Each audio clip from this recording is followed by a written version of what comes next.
వైరాగ్య శతకాన్ని పరిశీలించే ప్రయత్నం చేస్తాం. మానవుడికి అత్యంత ఆవశ్యకమైనటువంటి లక్షణం వైరాగ్యం. ముఖ్యంగా ముముక్షువులకు ప్రాణప్రదమైనటువంటిది వైరాగ్యం. వైరాగ్యం లేనిదే మోక్షం రాదు. అంటే మోక్షం అనే మాట మాట్లాడాలంటేనే, ఆ ఆలోచన చేయాలి అంటేనే అర్హత ఏమిటి అంటే వైరాగ్యం ఉన్నవాడికే అర్హత. వైరాగ్యం లేని వాడికి అసలు మోక్షం గురించి ఆలోచించే అవకాశము లేదు, అర్హత లేదు. ఒకవేళ వాడు ఎంత తిప్పలపడ్డా ఆ వైరాగ్యం లేకుండా అసలు ఆ మెట్టు ఎక్కే ప్రసక్తే లేదు. అందుకని మోక్షం అనే సౌధానికి 4 ద్వారాలు ఉన్నాయి. ఏమిటంటే అవి భక్తి, యోగం, వైరాగ్యం, జ్ఞానం. ఈ 4ంటిని మోక్ష సౌధానికి ద్వారాలు అని చెప్తారు. అంటే మోక్షం అనేటటువంటి స్థితిని మనం సంపాదించాలి అంటే, ఆ అనుభవాన్ని మనం నిలబెట్టుకోవాలి అంటే ఈ 4 ద్వారాలలో ఉన్నటువంటి ఈ భక్తి, జ్ఞాన, యోగ, వైరాగ్యం ఒక వరుస క్రమంలో చెప్పాలి అంటే ముందసలు వైరాగ్యమే భక్తికి కూడా కారణం. ఎందుకనంటే వైరాగ్యంతో వచ్చిన భక్తి శాశ్వతంగా నిలబడుతుంది. వైరాగ్యం లేనటువంటి భక్తి అది తత్కాలవత ఆర్తభక్తిగా మారిపోతుంది. అంటే అర్థం ఏమిటంటే ఏదో కష్టం వస్తుంది, దేవుడా అని బెదిక్కాడు, ఆ కష్టం అయిపోద్ది, నువ్వెవడో నేనెవడో తెలియదు బాటు. మళ్ళా కష్టం వస్తుంది, మళ్ళీ ఏం చేస్తాడు, మళ్ళా దేవుడు అంటాడు, మళ్ళా అయిపోద్ది, మళ్ళీ అయిపోయాడు నీకు నాకు తెలియదు బా, నువ్వెవరో నాకు తెలియదు అంటాడు. పైగా అంటాడు అంతా నేనే అంటాడు. అక్కడ దాకా అంటే పర్వాలేదు, సరేలే అజ్ఞానం అనుకోండి. కానీ నీ వల్ల ఏమిటి అసలు అయింది, నీ వల్ల ఏమి కాదు, అంతా నేనే చేశాను. అవివేకి. ఎవరైతే వైరాగ్యం లేకుండా భక్తిలోకి ఆశ్రయిస్తారో వాళ్ళని అజ్ఞానం, అవివేకం బాధిస్తూ ఉంటాయి. పొద్దున మీకు ఒక ఘట్టం చెప్పారు, ద్రౌపది వస్త్రాపహరణం. ఏమండి, పరమాత్మ సర్వసమర్థుడు కదా, అంత కష్టం ఆవిడ్ని పెట్టకుండా కథ నడిపించవచ్చు కదా. అంత అమానుషంగా ఆవిడ ఎడల ప్రవర్తించడం ఎందుకు పరమాత్మ గారు? అంత కఠిన హృదయంతో ప్రవర్తించడం ఎందుకు? కాస్త దయార్ద్ర హృదయంతో కరుణాసముద్రుడు కదా, ఏదో మాటతో తీసేయచ్చుగా. ఏదో అనాలి అన్నాడు, చీరల్లాగడం, వలువల్లాగడం, అవమానపరచడం, నానా కష్టాలు పెట్టడం, ఇవన్నీ ఎందుకండి? 10 మందిలో అలా చేయకుండా ఉంటే బాగుండేది కదా. ఏమిటో మా ద్రౌపది గారిని మీరు అలా పెట్టడం నాకేం నచ్చలేదండి అన్నారు. పరమాత్మకి ప్రియతములని, అయిష్టులని, మానవమానములని, ఒకరేదో నిందించారని ఒకరు నిందించలేదని ఇత్యాదులు ఏమైనా ఉంటాయా? ద్వంద్వరహితుడు కదా, ద్వంద్వాతీతుడు కూడా కాదు పరమాత్మ, ద్వంద్వరహితుడు. ఆయన దగ్గర ద్వంద్వాలే లేవు. నువ్వు భక్తుడైతే నిన్ను ఎక్కువ అనుగ్రహించాలని, భక్తుడు కాని వాడిని తక్కువ అనుగ్రహించాలని, బాగా స్తోత్ర పాఠాలు సహస్రనామాలు చదివేస్తే ఎక్కువ వరాలు ఇచ్చేయలేదు. స్తుతి స్తోత్ర రణప్రియ, అమ్మవారి నామంలో ఏమన్నాడు? అవునా కదా? స్తుతి స్తోత్ర రణప్రియ. రణప్రియ అంటే ఏంటండి? అది రణప్రియ వేరుగా చదువుతున్నారు, నేను కూడా చూశాను. స్తుతి స్తోత్రారణప్రియ, తారణ, త్రాణ, అందులో త్రాణ అనే శబ్దం కలిసిందండి. తారణ, నీ స్తుతి స్తోత్రం వలన తరించే మార్గాన్ని చూపిస్తుంది ఆవిడ, అంతవరకే. అంతే తప్ప నిన్ను ఎత్తుకెళ్ళి అవతలే లేదు. అయినా ఇలా అయితే నువ్వు మాయని దాటవచ్చు అని చెప్తుంది. నీ యుద్ధం అక్కడితో పరిసమాప్తం. కాబట్టి చాలా జాగ్రత్తగా ఈ వైరాగ్యం అన్న లక్షణాన్ని ఎవరైతే నిలుపుకుంటారో వాళ్ళకే భక్తి, జ్ఞానం నిలబడదు. లేకపోతే ఇందాకెవరో మీతో గోష్ఠిలో చెప్తున్నారు, అదేమిటోనండి అప్పుడప్పుడు తోస్తూనే ఉంటుంది కానీ ఎప్పుడూ నిలబడలేకపోతున్నావు, బయటకు వచ్చేస్తున్నావు. ఎందుకు వచ్చేస్తున్నావు? వైరాగ్యం అనేటటువంటి రక్షణ లేదు కదా, ఇలా వైరాగ్య భావన లేదు. ఎప్పుడైతే వైరాగ్య భావన లేదో చెంబు తప్పాలని ఆచారం. ఎందుకు బయటకు వచ్చావు? ఇంతకి చెంబు తప్పాల కోసం వచ్చి, అంతకు మించి వేరే. అబ్బో, నా చెంబు తప్పాలు ఎత్తుకుపోతే నేను ఆడమరిచి ఉంటే, ఆ చెంబు తప్పాలు అట్టుకుపోతే నా జీవితం ఏమైపోయాలి. నిన్నెత్తుకుపోతే మృత్యు గొడవది. అందుకని పరమాత్మ ఏం చేస్తాడయ్యా అంటే మనలో అహం ఎక్కడ గూడు కట్టుకుందో చూస్తాడు, దాన్ని భంగం చేసేటటువంటి పరిస్థితులను కల్పిస్తాడు. అందుకే పరమాత్మ సంకల్పం ఏమిటంటే గర్వభంగం. ఓ పరిస్థితిని కల్పిస్తాడు, చేతులెత్తి దేవుడా అనేదాకా నిన్ను తీసుకెళ్తాడు. అప్పుడు నీ గర్వం ఖర్వం అయిపోయింది. అలాగే ద్రౌపదికి నల్లటి వర్ణం ఉండే ఆవిడ పేరు కృష్ణ. ఆవిడేమి సౌందర్యవతి కాదు, నల్లటి మసిబొగ్గులాగా పుట్టింది. యజ్ఞంలోంచి పుట్టింది ఆవిడ.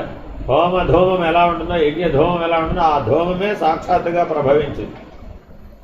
నల్లటి కృష్ణవర్ణంలో పుట్టింది ఆవిడకి. అందుకని యాక్చువల్గా ద్రౌపది అన్న పేరు లేదు, కృష్ణ ఆవిడ పేరు. ఈ మహానుభావుడు కూడా ఎలా పుట్టాడే, అలాగే ఆ నల్లటి వర్ణంలోనే పుట్టాడు. అవునా కాదా?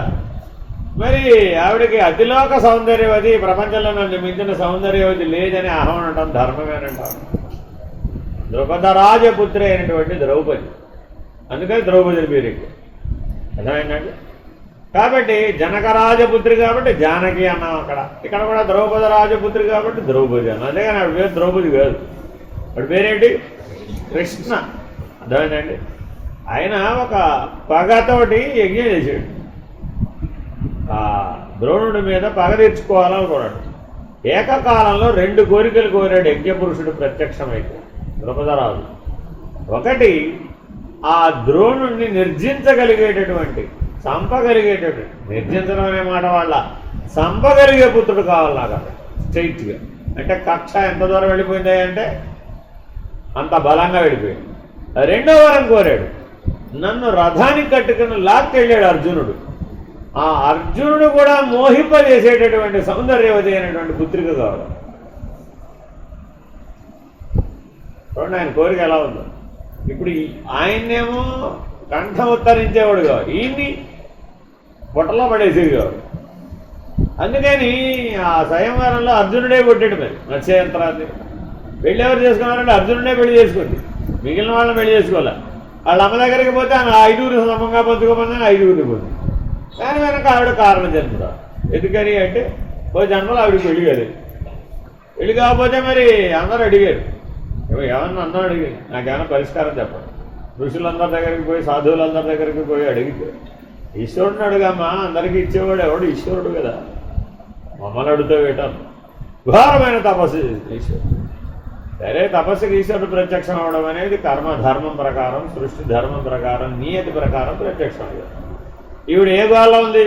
పతిందేహి పతిందేహి పతిందేహి అంటూ తపస్సు చేస్తుంది. ఆ కోరికతో తపస్సు చేస్తుంది. కాబట్టి తపస్సు చేసేప్పుడు ఏదైనా కోరికతో చేస్తే ఆ కోరికే తిరుగుతూ ఉంటుంది. ఈశ్వర సాక్షాత్కారం అయ్యేటప్పటికి 5 సార్లు పతిందేహి అనేసింది రేపపాట్లో. ఆయన తదాస్తన్నాడు వెళ్ళిపోయాడు. ఆయనకేం పని పాడలేదు. నువ్వే 5 సార్లు అడిగావంటే నేనేమి లెక్క చెప్పడం. ఆయన తదాస్తు అన్నది అప్పుడే ఫలించవచ్చు, ఉత్తర జన్మలో ఫలించవచ్చు, 100 జన్మల తర్వాత కూడా ఫలించవచ్చు. ఆయనకేం లెక్కలేదు. ఆయన లెక్కలో కల్పాంతం దాకా ఒకటే సృష్టి, ఒకటే జన్మ. ఆయనకు అదే కాబట్టి ఆయన లెవెలు, ఆయన ప్లాను, ఆయన కాలం అది కాబట్టి ఆయన తదాస్తు అంటాడు, అంతే వెళ్ళిపోతాడు. అంతవరకే నీ తపస్సు ఫలితం. తేలిపోయిన అక్కడ లెక్క. కోరావు కదా, నువ్వు 1000 ఏళ్ళు తపస్సు చేసావండి, కోరిక కోరావు. ఆ 1000 ఏళ్ళ తపస్సు ఈజ్వల్ టు దిస్ కోరిక, ఈజ్వల్ టు బి, కొట్టేసాడు అంతే, లెక్క క్యాన్సిల్ అయిపోయింది. కాబట్టి కోరిక కోరే ముందు భగవంతుడి ముందు చాలా జాగ్రత్తగా ఆలోచించుకోవాలి. నేను కోరింది వేప విత్తనమే కదా అనుకుంటే ఆ వేప విత్తనానికి 1000 సంవత్సరాల తపస్సు ఖాళీ, ఫినిష్. మరి అడిగేది అమృత ఫలం అడగచ్చుగా, వేప విత్తనం మీద అడగాలి. అప్పుడు అది తెలియలేదు, వివేకం లేదు. ఆ జ్ఞానం ఆవరించేస్తుంది, ఆ వివేకం ఆవరించేస్తుంది, అహంకారం ఆవరించేస్తుంది. లేనిటువంటి దాన్ని అడగడమేగా మన పని. సాధారణంగా మానవులందరూ భగవంతుడిని ఏమడుగుతారు? వాడి దగ్గర ఏం లేదు అడుగుతాడు. జ్ఞానం లేదు, జ్ఞానం అడుగుతాడు. భక్తి లేదు, భక్తి అడుగుతాడు. ధనం లేదు, ధనం అడుగుతాడు. కుటుంబం లేదు, కుటుంబం అన్నాడు. ఆవిడకి పతి లేడు. ఏం చేసింది? పతిందేహి పతిందేహి పతిని 5 సార్లు తదాస్తరండి అది. ఇప్పుడు ఏం చేయాలి? ఇప్పుడు మళ్ళీ దేవుడికే ప్రాబ్లం వచ్చింది. 5గురు ఎదిగి పట్టు రావాలి. ఇప్పుడు ఏ యుగంలో అయినా 5గురు పెళ్లి చేసుకోవడం కుదురుతుంది ఒకేసారి. అదేనండి. అందుకని ఈ సమస్యకు పరిష్కారం ఎదిగేమని ఇంద్రుడికి వచ్చింది. మనందరికీ ఇంద్రియాధిష్టాన దేవతలకు బాస్ ఎవరు? ఇంద్రుడే. ఆ ఇంద్రుడు తనను తాను 5 భాగాలుగా విభజించుకున్నాడు. విభజించుకుని ఆ పంచపాండవులుగా వ్యక్తమయ్యాడు. ఇప్పుడు ఒకటి భర్త అంటావా, 5గురు భర్తలు అంట. ఈ రహస్యం కుంతి 5గురిని సమంగా తీసుకోమంటే మళ్ళా ధర్మ సంకటం వచ్చింది. ఏం చేయాలి మరి ఇప్పుడు అని అనుకున్నాను.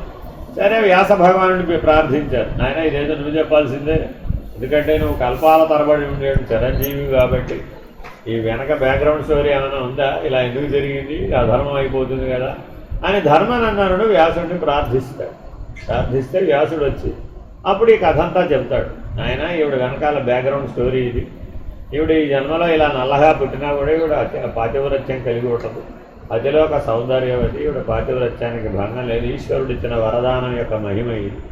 ఈవిడ కావాలనుకుని జీవభావంతో చేసినటువంటి కామంతోటో అరిషడ్ వర్గాలతోటో చేసినటువంటి పని కాదు.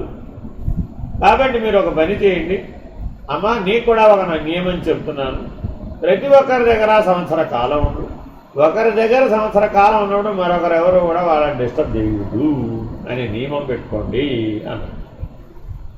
అలా ఒక నియమానుసారం బ్రహ్మచర్య వ్రతంతో వాడు జీవించాడు. గార్హస్య బ్రహ్మచర్యాన్ని అవలంబించండి అని వ్యాస భగవానుడు చెప్పాడు. అలా చెప్పినప్పుడు ఈవిడ అతిలోక సౌందర్యవతి అని చెప్పాడా లేదా? ఎలా చెప్పాడు అంటే ఆయనకి తెలియదా భూమండలం అంతా, సృష్టి అంతా వ్యాస భగవానుడికి. ఆవిడలో ఉన్న ఆహాన్ని గుర్తు చేసాడు. మరి అప్పుడు మార్చుకోవచ్చుగా, ఆవిడ మార్చుకోవాలా, ఎప్పటిదాకా మార్చుకోవాలా, గర్వభంగం అయ్యే వరకు మార్చుకోవాలి. కాబట్టి ఆ గర్వభంగమైనటువంటి వస్త్రాపహరణం సందర్భంలో తన యొక్క శరీరాన్ని తాను కాపాడుకోలేదని తెలిసిపోయింది, తన గౌరవాన్ని తాను కాపాడుకోలేదని తెలిసిపోయింది. చేతులెత్తి కృష్ణ అని ప్రార్థించకపోతే నేను కూడా ఏమి చేయలేని ధర్మానందుడు చెప్పింది. కాబట్టి ఇప్పుడు ఏం చేయాలి మరి ఆవిడ? దేవుడా అనవలసిందే అన్నది. అంటే ఇప్పుడు ఏం చేశాడు? ఆ ఈవిడికి సహాయం చేయాలంటే ఎలా సహాయం చేయాలి మరి? ఆ ధర్మరాజు గారు ఉన్నట్టుగా పైన ఒక ఆయన పిలిచాడు, ఏమయ్యా కర్మఫల ప్రదాత, ఈవిడేదో అడుగుతుందా ఇవ్వాలంటే మరి ఇవిడికి ఏమన్నా బ్యాక్గ్రౌండ్లో ఏమైనా ఉందా అని అడిగాడు. అడిగితే ఆయన అన్నాడు, ఈవిడ గత జన్మలో పనిచేసిందండో, ఆవిడ గంగానదిలో స్నానం చేయడానికి పోయింది, అక్కడ ఎవరో పాపం యోగి కౌపీనంతో స్నానం చేస్తున్నాడు, ఆ కౌపీనం కాస్త గంగానది వారోడికి కొట్టుకుపోయింది. ఈవిడ పాపం చీర చెంగు పరిణతించి ఆయన యొక్క మాన సంరక్షణానికి ఉపయోగపడింది. ఆ పుణ్యం ఈవిడికి ఉపయోగపడుతుందో మీరేమైనా ఉపయోగించుకుంటారు? సర్లే, నువ్వు కిందంతైనా పుణ్యం చేసింది కదా, ఆ నువ్వు కిందంత పుణ్యం అక్షయం అగుగాక అని ఆశీర్వదించాడు. అది ఈవిడి కాబట్టి అలా వచ్చినాయి ఆవిడకి అక్షయం. కాబట్టి భగవంతుని సన్నిధానంలో లేదా క్షేత్రంలో ఏదైనా భగవద్ దర్శనానికి వెళ్ళినప్పుడు కానీ నువ్వేదైనా పుణ్యమో పాపమో చేసావనుకోండి, అది అక్షయం అయిపోతుంది. దానివల్ల నీకు కష్టాలే రావచ్చు, రాజవైభోగాలే రావచ్చు, ద్రౌపది మాన సంరక్షణం లాంటి పరిస్థితిలో కాపాడబడవచ్చు నీ గౌరవం. ఎక్కడైనా నీ గౌరవం కాపాడబడిందంటే దాని వెనక ఆ పుణ్యం ఉంది. కాబట్టి పుణ్యాపుణ్యములనే కర్మలను ఆచరించేటప్పుడు చాలా జాగ్రత్తగా ఆలోచించాలి. పైగా ఆవిడలో ఉన్నటువంటి పతివ్రత ఆ దుర్యోధన దుశ్శాసనాదులను క్రోధ దృష్టులతో శాపం ఇచ్చినట్టు మనసులో. ఆవిడ మహాపతివ్రతను ముందే చెప్పాడుగా వ్యాస భగవానుడు, 5గురు పెళ్లి చేసుకున్నాడు, పాతివ్రత్యానికి లోటు లేదన్నాడుగా. అందుకే పంచమహాపతివ్రతల్లో ఆవిడ చెప్పుకుంటాం ఆవిడ పేరు. ఆవిడ ఈ గొడవంతా జరుగుతుంది కదా సభలో, వాళ్ళని దహించి వేసేటటువంటి చూపులతో చూసింది. తత్శాప ఫలంగా మహాభారత యుద్ధం జరిగింది. ఎన్ని కారణాలు మహాభారత యుద్ధం జరగడానికి? మరి కాలంలో మరి అలా జరగవలసిన సందర్భం వచ్చినప్పుడు అది ఉపయోగపడాలి అంటే ఈవిడ యొక్క దివ్యత్వం కూడా అలా ఖర్చు అయింది. మరి ఆ శాపం ఇవ్వాలంటే దివ్యత్వం ఖర్చు అవదా? అందుకని ఆవేశపడేటప్పుడు, ఉద్వేగాన్ని పొందేటప్పుడు ఆలోచించి ఉద్వేగాన్ని పొందాలి. లేకపోతే అది శాపమే అవ్వచ్చు, వరమే అవ్వచ్చు. ఆ వరం కోరినప్పుడు ఉద్వేగంతోనే కూలి, ఆ తర్వాత గొడవ పడేటప్పుడు గర్వభంగానికి ఉద్వేగమే వచ్చు, ఆ తర్వాత తన పాతివ్రత్య మహిమనే దివ్యత్వాన్ని ఆ దుర్యోధన దుశ్శాసనాదులందరినీ దహింపజేసి వేయడానికి వాడి ఏమో చెప్పింది, వాడు రక్తంతో పట్టుకొస్తే కానీ నేను 3000 బొమ్మలని తేల్చి చెప్పేసింది. కాబట్టి ఇప్పుడు వాళ్ళ మృత్యు ఎప్పుడు డిసైడ్ అయిపోయింది, అప్పుడే డిసైడ్ అయిపోయింది. పరమాత్మ అన్నాడు యు ఆర్ డెడ్, అయిపోయింది. ఏ లెవెల్లో? మహాకారణం లెవెల్లో అక్కడ ఆల్రెడీ అయిపోయింది. ఎందుకని? మీరు అనవసరంగా ఆవిడ ముట్టుకున్నారు. కాబట్టి ఎవరో ఏదో అన్నారు, ఎవరో ఏదో చేశారు, ఎవరో ఇవన్నీ పట్టించుకోమాకండి. అవన్నీ పట్టించుకున్నారు అనుకోండి, మీ దివ్యత్వం క్షణకాలంలో బెలూన్ బద్దలైనట్టు బద్దలైపోయింది. నీ పుణ్యం ఖర్చు అయిపోవడానికి రెప్పపాటు చాలు. అసలు మనం చేసిన తపస్సు ఎంత మన పుణ్యం? మనం ఎంతసేపు కంఠం పడుకోవడమే తప్ప మనం చేసిన పుణ్యం ఏముందంట? పరోపకారార్థమిదం శరీరంగా త్యాగభావంతో తలదీసి అక్కడ పెట్టిన సందర్భం ఉందా? ఎవరి కోసమైనా ప్రాణత్యాగం చేసిన సందర్భం ఉందా? అప్పుడు అది మహాపుణ్యం కింద లెక్క. కాబట్టి వైరాగ్యం లేనటువంటి భక్తి కానీ, వైరాగ్యం లేనటువంటి జ్ఞానం కానీ, వైరాగ్యం లేనటువంటి జీవనం కానీ పరమాత్మ దృష్టిలో నిరర్థకం. పరమాత్మ నీ గురించి ఏమైనా ఆలోచించాలి అనుకుంటే ఈ వైరాగ్య సంపద కలిగిన వాడి గురించి నేను ఆలోచిస్తానంటాడు భగవంతుడు. ఎందుకని? వాడికి సమబుద్ధి ఉంటుంది. ద్వంద్వాలను గురించి పట్టించుకోడు వాడు. నిందానిందనలు కానీ, ప్రశంస విమర్శలను కానీ, మానవమానాలను కానీ. అందుకనే భక్తి యోగంలో ఏం చెప్తాడండి? తుల్య నిందాస్తుతిర్మౌని సంతుష్టో ఏనకేన చిత్ అనికేత స్థిరమతి భక్తిమాన్ మే ప్రియో నరః. ఎంతమంది భక్తులైనా ఉండవచ్చు నరులలో. ఎవరిని నేను చూస్తాను? ఈ స్థిరమతి ఉన్నటువంటి వాడు, ద్వంద్వాలలో స్థిరమతి ఉన్నటువంటి వాడు, స్పందించినటువంటి వాడు, సాక్షిగా ఉన్నటువంటి వాడు, వాడిని నేను పట్టించుకుంటాను. వాడు నన్ను పట్టించుకోవడం కాదు. సాధారణంగా భక్తి అంటే ఏమిటి? భక్తులు భగవంతుని పట్టించుకోవడం. అబే కాదు. ఇలాంటి వాడి సంగతి నేను చూస్తాను. మళ్ళీ ఇంకో మాట కూడా చెప్పు. ఇలాంటి వాడు ఏం చేస్తాడంటే ఎందుకు పట్టించుకుంటామని అడిగాడు. వీడేందుకు నీకు ప్రియమయ్యా? వాడు అనన్యంగా నా గురించి ఆలోచిస్తున్నాడు, అనన్యంగా ఆలోచిస్తున్నాడు, అన్యంగా ఆలోచించడం. మిగిలిన భక్తులందరూ ఏం చేస్తున్నారు? అనన్యంగా ఆలోచించడం, అన్యంగా ఆలోచిస్తున్నారు. నీవుండేదా కొండపై, నేనుండేది నేలపై అంటారు. ఇప్పుడు అనన్యమా అన్యమా? అయిపోయింది. దూరం పెరిగిపోయింది. ఇంకేమంటాడు? అబ్బో ఆయన ఎక్కడో వైకుంఠంలో ఉన్నాడు బాబు, నేను ఎక్కడో భూలో. నేను కించుండి, నేను పాపాత్ముండి, నేను బలహీనుండి, నేను హీనుండి, నేను ధీరుండి, సంసార పంకిలంలో కొట్టుకుంటున్నటువంటి జీవిని. అబ్బో దేవుడు ఎక్కడంటే నేను ఎక్కడండి. ఇలాగే ఆలోచిస్తాడు ప్రతి భక్తుడు కూడా. ఎందుకని? ఆర్తభక్తి. లేదా ఆ దేవుడు ఎక్కడున్నాడో కనబడితే ఒకసారి అడుగుతారండి అంటారు జిజ్ఞాసు. ఒక భక్తుడు ఉన్నాడండి, గొడ్లో కత్తి పెట్టుకు తిరిగేవాడు. ఆయన అడిగాడు, భక్తుడు కదా నువ్వు, నీ కత్తితో ఏం పని అయ్యా? ఇంకా నలుగురిని చంపాలని డిసైడ్ అయిపోయారండి నేను. వాళ్ళు కనపడలేదు, వాళ్ళు కనపడితే వేసేస్తాను. ఎవరయ్యా వాళ్ళు? మొట్టమొదటి వాడు అర్జునుడు. వాడిని వేసేయాలి. వాడు నీకేం అపకారం చేశాడయ్యా? ఎప్పుడో ద్వాపరయుగంలో ఉన్న అర్జునుడు, కలియుగంలో ఉన్న భక్తుడు. నువ్వు ఈ ఆయుగానికి ఎప్పుడు పోతావు, ఎట్ట తప్పుతావు? అదంతా నాకు తెలియదండి. ఎప్పుడప్పుడు ఈ నలుగురిలో నేను గ్యారంటీగా చూస్తాను. పరమాత్మ అంటే రథసారథిగా పెట్టుకుంటాడా? కాలుతో తంతాడా 18 రోజుల పాటు? అటు తిప్పు ఇటు తిప్పు అని చెప్పడానికి ఎంత అపరాధం అండి. అంత అపరాధానికి పరమాత్మ క్షమించాడు, కానీ నేను మాత్రం క్షమించను, వేసేస్తానండి. ఇది కూడా భక్తే, గుర్తుపెట్టుకోండి. కానీ ఇది ఎటువంటి భక్తిది? విపరీత భక్తి. దీన్ని కూడా యాక్సెప్ట్ చేస్తాడు భగవంతుడు, కానీ అనన్య భక్తిగా ఒప్పుకోడు. కాబట్టి ఉత్తమ భక్తి ఏది? అనన్య భక్తి. ఇంకెవరయ్యా బాబన్న? ఆయన ఒక ఆయన ఉన్నాడే, తంబూరా పెట్టుకుంటే ఎక్కడ పడితే అక్కడ నారాయణ నారాయణ నారాయణ అంటాడే. ఆయనకేమి ఎక్కడా పని పాడలేదు. కనబడ్డ వాళ్ళందరికీ ఆ నారాయణ నారాయణ చెప్తాడేమిటి? అష్టాక్షరి మంత్రం ఎవరు పడితే వాళ్ళకి చెప్పేసేవుతా? అర్హత పాటు చూడక్కర్లే, పంచ సంస్కారాలు చెయ్యక్కర్లే. ఇక రాక్షసులకు చెప్తాడు, ప్రహ్లాదునికి చెప్పాడు, రాక్షస కులంలో పుట్టేవాడికి చెప్పచ్చా? ఆయన మాత్రం ఏవైనా సరే వేసేస్తానండి. అర్జునుడైనా క్షమిస్తానేమో కానీ నారదుని మాత్రం క్షమించండి. ఊరిని గోలపాడు కాదు. ఇలాగ ఆయన దగ్గర నలుగురు లిస్ట్ ఉంది. మరి నలుగురు లిస్టు ఇప్పుడు ఆయన బొడ్లోకి తెండి పెడుతున్నది. ఇప్పుడు వీడిని ఏమనాలి ఇప్పుడు? కానీ వీడు కూడా ఎవరి గురించి ఆలోచిస్తున్నాడు? భగవంతుడి గురించి ఆలోచిస్తున్నాడు. అనన్యాశ్చింతయంతో మాం ఏ జనాః పర్యుపాసతే. Very very important. ఉపాసతే అనలేదండి, పర్యుపాసతే. వైరాగ్యంతో కూడిన భక్తితో. ఆ పర్యుపాసన అంటే అర్థం అది. ఏమీ కోరడండి విరాగి. అతనికి రాగద్వేషాలు లేవు, ఏ కోరిక లేదు, అసలు ఏ మోక్షం అనే కోరిక కూడా అడగడు. దీనికి ఉపమానం, భద్రుడు అనే ఆయన భద్రాచలం మీద తపస్సు చేశాడు. ఆయన పేరు మీద ఆ కొండ పేరు పెట్టారు. ఆయనకి నారాయణమూర్తి గురించి తపస్సు చేశాడు. నారాయణ కనపడ్డాడు. ఎవరన్నా కనపడితే మోక్షం అని అడుగుతారా లేదా? పరమాత్మ కనపడితే నేనేమన్నా అంటే నాకు మోక్షం వద్దు అని. అదేవిడయ్యా, నాకు నువ్వు ఈ కొండ మీద నివాసం ఉండాలి, మొదటి కోరిక అయిపోయింది. రెండో కోరిక, నేను కూడా నీతో పాటు శాశ్వతంగా ఇక్కడే ఉంటాను. ఇప్పుడు ఇదేనేమన్నా సరే అయితే నువ్వు ఆ కొండలో కలిసిపోయి నేను ఈ కొండ మీద వెలుస్తాను అంతే. ఆయన కొండగా బండగా ఉండిపోయాడు. ఆ దాని మీద ఆయన విగ్రహంగా వెలిసాడు. అలాగా భక్తులు ఏమిటేమిటో విపరీత వరాలు కోరుతూ ఉంటారు.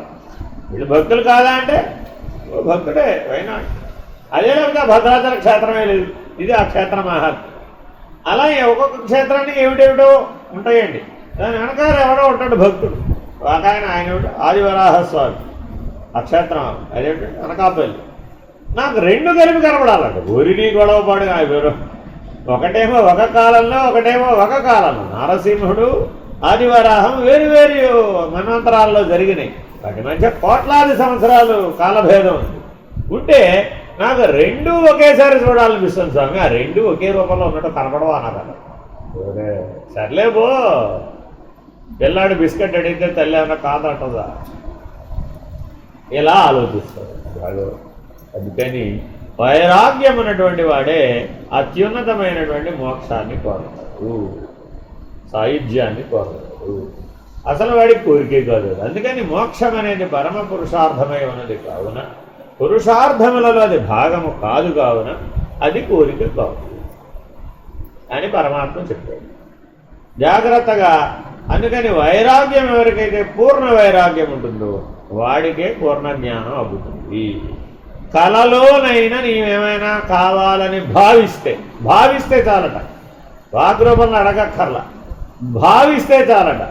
ఫినిష్డ్. నీ తపస్సు దాంతో ఖర్చు అయిపోయినట్టు. దీనికి ఎన్నో తార్కాణాలు ఉన్నాయండి. ధ్రువుడు వాళ్ళ నాన్నగారి దగ్గర అర్ధసింహాసనం తొడ మీద కూర్చోవాలి, వాళ్ళ కుమారుడు అనిపించుకోవాలి అని ఆయన తాపత్రయం. 8 ఏళ్ల పిల్లాడు. అందుకు తపస్సు చేశాడు. ఈ నారదుడు ఉన్నవాడు ఊరుకోకుండా ఆయన కూడా అష్టాక్షరి మంత్రం చెప్పేశాడు.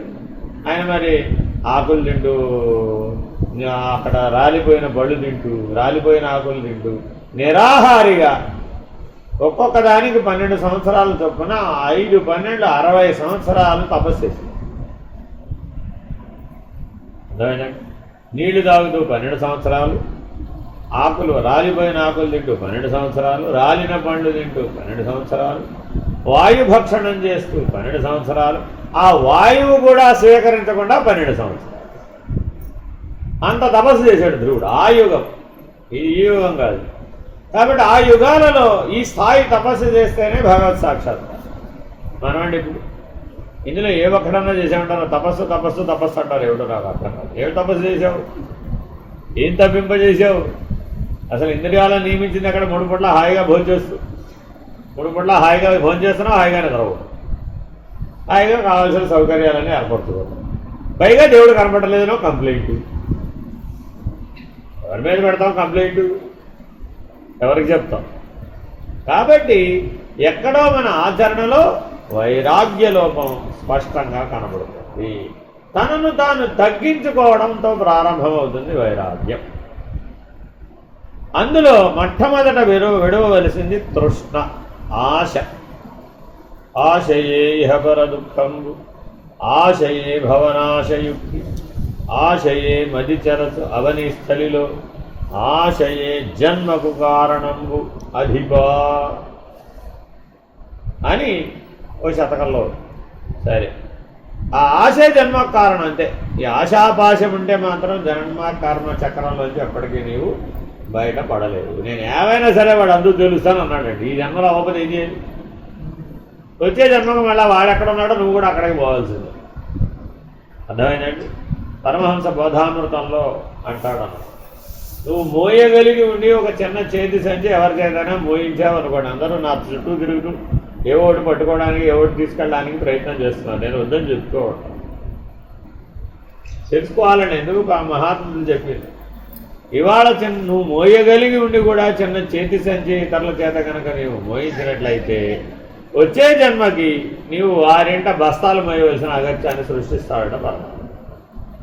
ఇవాళ ఏదైనా కఠినమైన పరిస్థితులు మనకు వచ్చినాయంటే ఎందువల్ల వచ్చింది? ఆ గత జన్మలో చేసినటువంటి చేయగలిగి ఉండి కూడా నీ పని నువ్వు చేసుకోకపోయినట్లయితే, పరులపై ఆధారపడినట్లయితే, అధికార దర్పమును ప్రదర్శించినట్లయితే నీవు ఆ అహంకృతి యొక్క అనుభవాన్ని కష్టం రూపంలో, దుఃఖం రూపంలో, నష్టం రూపంలో, నింద రూపంలో, వ్యాధి రూపంలో అనుభవించే విధానాన్ని సృష్టి నియతిలో భాగం చేసేది. వ్యాధి ఊరికే రాదని పొద్దున కూడా చెప్పాను. అధర్మార్జన ఒక జన్మలో బాగా పోగు చేసింది. ఆ అధర్మం ఆనాడు ఖర్చు కాల, మరి అప్పుడేం చేస్తుంది? ఆ అధర్మం ఈ జన్మలో వ్యాధి రూపంలో వస్తుంది.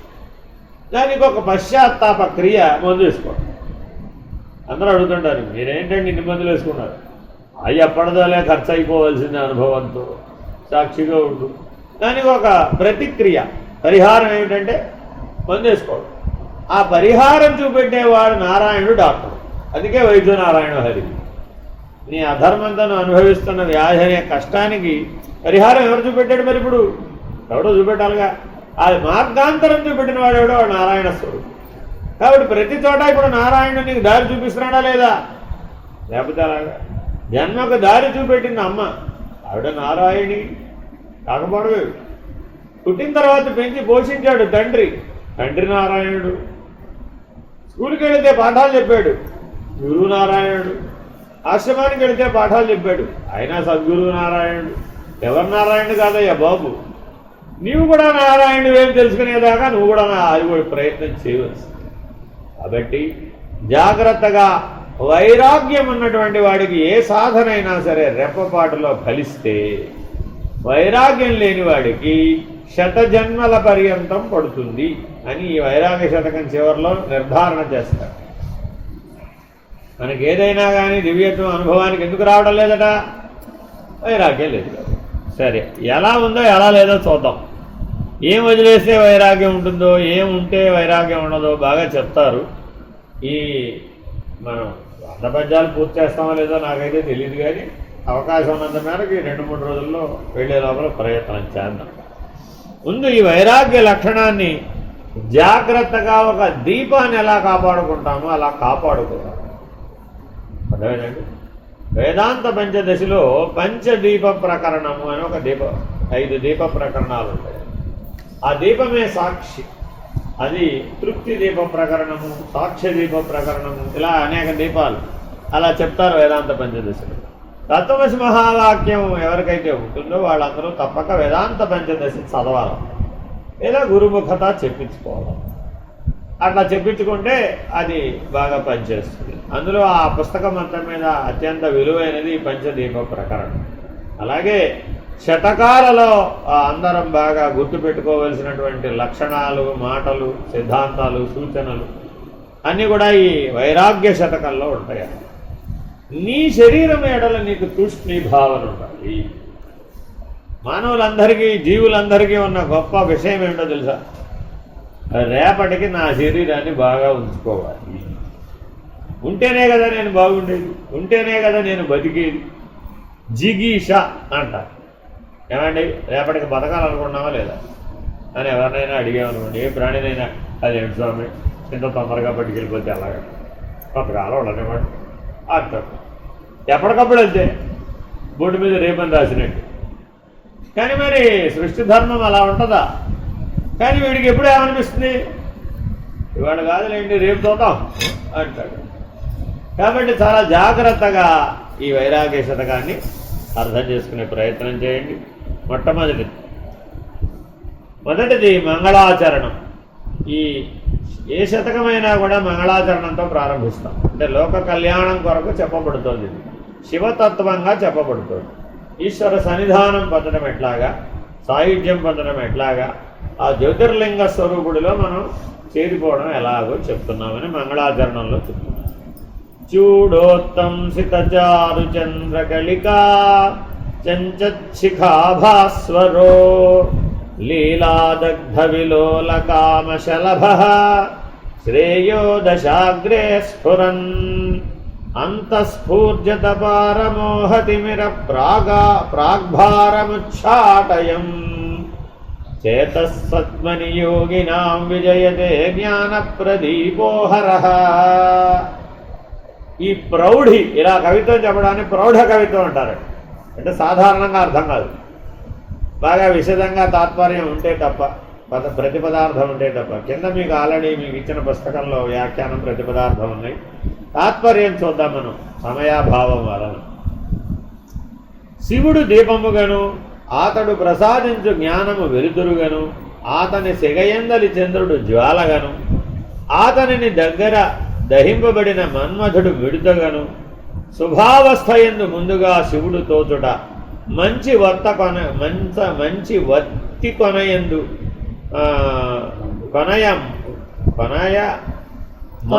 కొనయమందు దీపపు వెలుగుగను యోగుల మనస్సులు ఎండ్ల వంటివనియును అజ్ఞానము చీకటి వంటిదనియు చెప్పి దానిని పోగొట్టు సాంబశివుడు యోగుల మనస్సులలో మెలుగుతూ సర్వోత్కృష్టుడై ఉన్నాడనుచున్నాడు. ఒక ఉపమానం చెప్పాడు. ఇప్పుడు సాధారణంగా మీరు వర్షాకాలంలో బయట ఎక్కడైనా దీపం పెట్టారనుకోండి, ఆ దీపానికి ఏం ఆకర్షించబడతాయి? రకరకాల పురుగులు మిడతలు ఆకర్షించబడతాయి. అది అక్కడికి ఆహారం అని భ్రమించి విడుతుంది. దానికి బలహీనత ఏమిటంటే ఇప్పుడు రూపభ్రాంతి. దానికున్న భ్రాంతి ఏమిటండి? రూపభ్రాంతి. మనకుందా లేదా? రూపభ్రాంతి మనకుందా లేదా?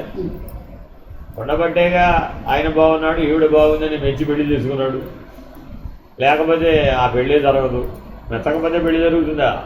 మెచ్చినప్పుడు ఏ భ్రాంతికి లొంగాడు? ఇప్పుడు ఆ రూపభ్రాంతే. ప్రతిరోజు తనను తాను అద్దమందు చూసుకొని తానే ఆనందపడుతున్నాడు. ఎందుకనిట? తనకు ఆనంద కారణుడు తానే. స్వీయ ఆనందాన్ని అనుభవిస్తున్నాడు అక్కడ. దేన్ని చూసి? ఆ రూపభ్రాంతి చేతే. ఇలా ఎన్నైనా చెప్పచ్చు. కాబట్టి అసలు ఈ జగత్తంతా ఏమిటి? రూపభ్రాంతే, వేరే ఏమి లేదు. ఇందాక ఎవరో ఒక ఆయన పెట్టారు, ఈ సూర్యాస్తమయం ఎంత బాగుందో, అది కూడా దృశ్యమే, అది కూడా రూపభ్రాంతే. అబ్బా ఈ కొండల మధ్య ఈ ఆశ్రమం ఎంత బాగుందో, అబ్బా కొండలు బాగున్నాయి, ఆశ్రమం బాగుంది, నువ్వు బాగున్నావా? కొండలతో ఉన్న ఆశ్రమంలో నేనున్నాను కాబట్టి బాగున్నావు. ప్రతి చోట ఇప్పుడు ఎవరున్నారు అక్కడ? నేనున్నాడు. మరి నేను వదిలేసింది అక్కడ ఇప్పుడు. అంటే నేను వదిలేయాలంటే ఏం కావాలి? వైరాగ్యం. వైరాగ్యం లేనివాడు అహంకార నేనును వదిలిపెట్టలేదు. కాబట్టి సాధకుడు అవ్వాలి అంటే సాధన చతుష్టయ సంపత్తిని కలిగి ఉన్నవాడే సాధకుడు అవుతాడు. ఆ సాధకుడు తప్పక ముముక్షత్వాన్ని అనేటువంటి సంపదని కలిగి ఉండాలి. వైరాగ్యం లేకుండా ముముక్షత్వం నిలవదు. సరే, ఇప్పుడు ఇంతకీ మనం ఈశ్వరుని ఎలా చూడాలి? జ్యోతిర్మయ స్థితిలో చూడాలి. మనలో ఉన్నటువంటి మన్మధుడిని ఆ జ్యోతిలో భస్మం చేయాలి. అప్పుడేమైందండి? ఈ రూపభ్రాంతి పోతుంది. సరే, కింద మీకు కొన్ని కంద పద్యాలు, చంపకమాల పద్యాలు కనబడుతుంటాయి. అవన్నీ ఏనుగ లక్ష్మణ కవి గారు ఆ భావాన్ని మనకి మరింతగా మనకి రక్తి కట్టడం కోసమని మధ్య మధ్యలో అందించినటువంటివి. దీని తర్వాత 9 శ్లోకాలు చాలా విలువైనటువంటివి. తృష్ణాదూషణం అనేటటువంటి చాప్టర్ మనం చదవబోతుంది. సాధారణంగా మనం ఆశని పెంచుకోమంటామా తుంచుకోమంటామా? పెంచుకోవాలా తుంచుకోవాలా? ఇప్పుడు ఇవిడికి ఆ మాట చెప్పామనుకోండి, రేపు క్లాసుకి అంటాం మానేస్తాను.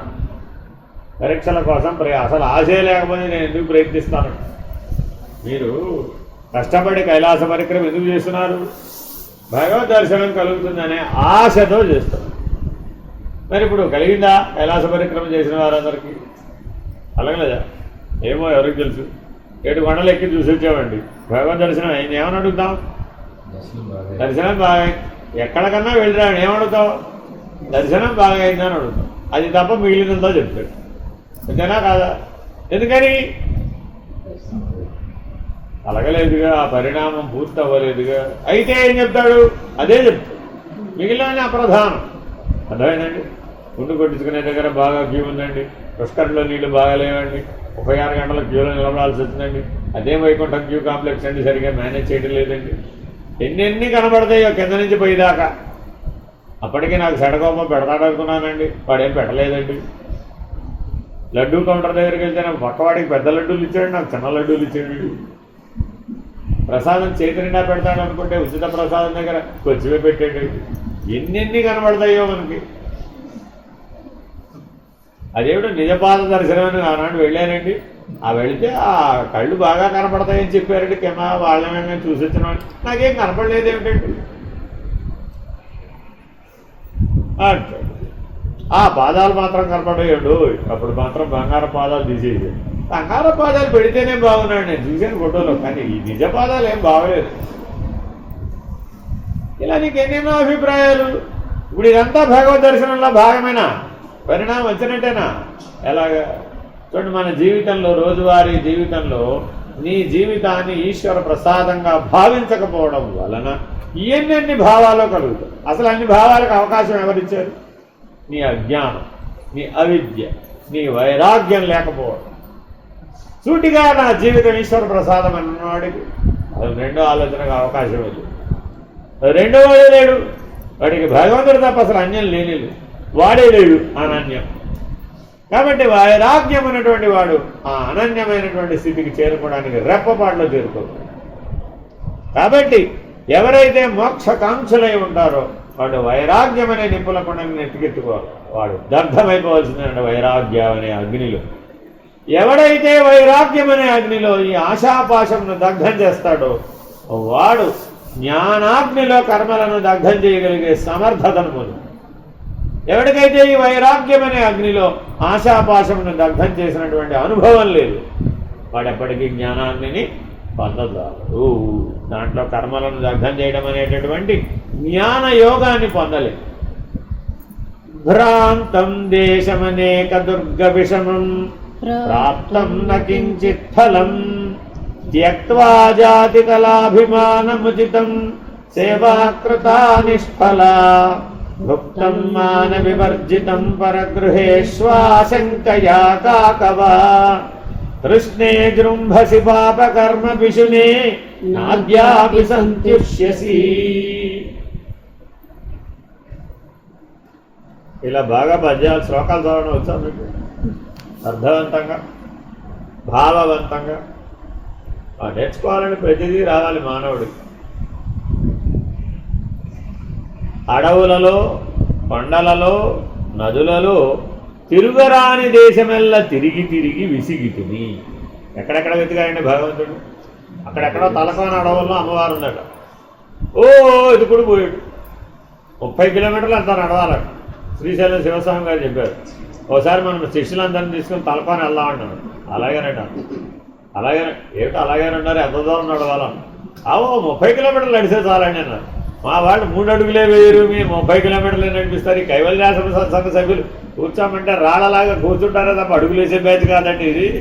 30 కిలోమీటర్లు నడవమంటే వీళ్ళెవరు నడవరు స్వామి, నేను నడవాల్సిందే ఇదోటి. ఇది అయ్యే పని కాదు వీళ్ళతోటి. పర్వాలేదండి మెల్లమెల్లగానే నడుస్తూ అక్కడక్కడ కూర్చోబెట్టి తీసుకెళ్దాం లేని అంటాడు. ఆయన దగ్గర ఆ వాగ్దానం ఎప్పటి నుంచో డ్యూ ఉంది. తలకోన అడవుల్లో 5 చోట్ల ఉన్నాయండి. ఆ 5 చోట్లకి నేను వెళ్ళొచ్చాను. నడకతోటి బ్రహ్మాండమైనటువంటి దివ్యానుభూతి కలుగుతుంది.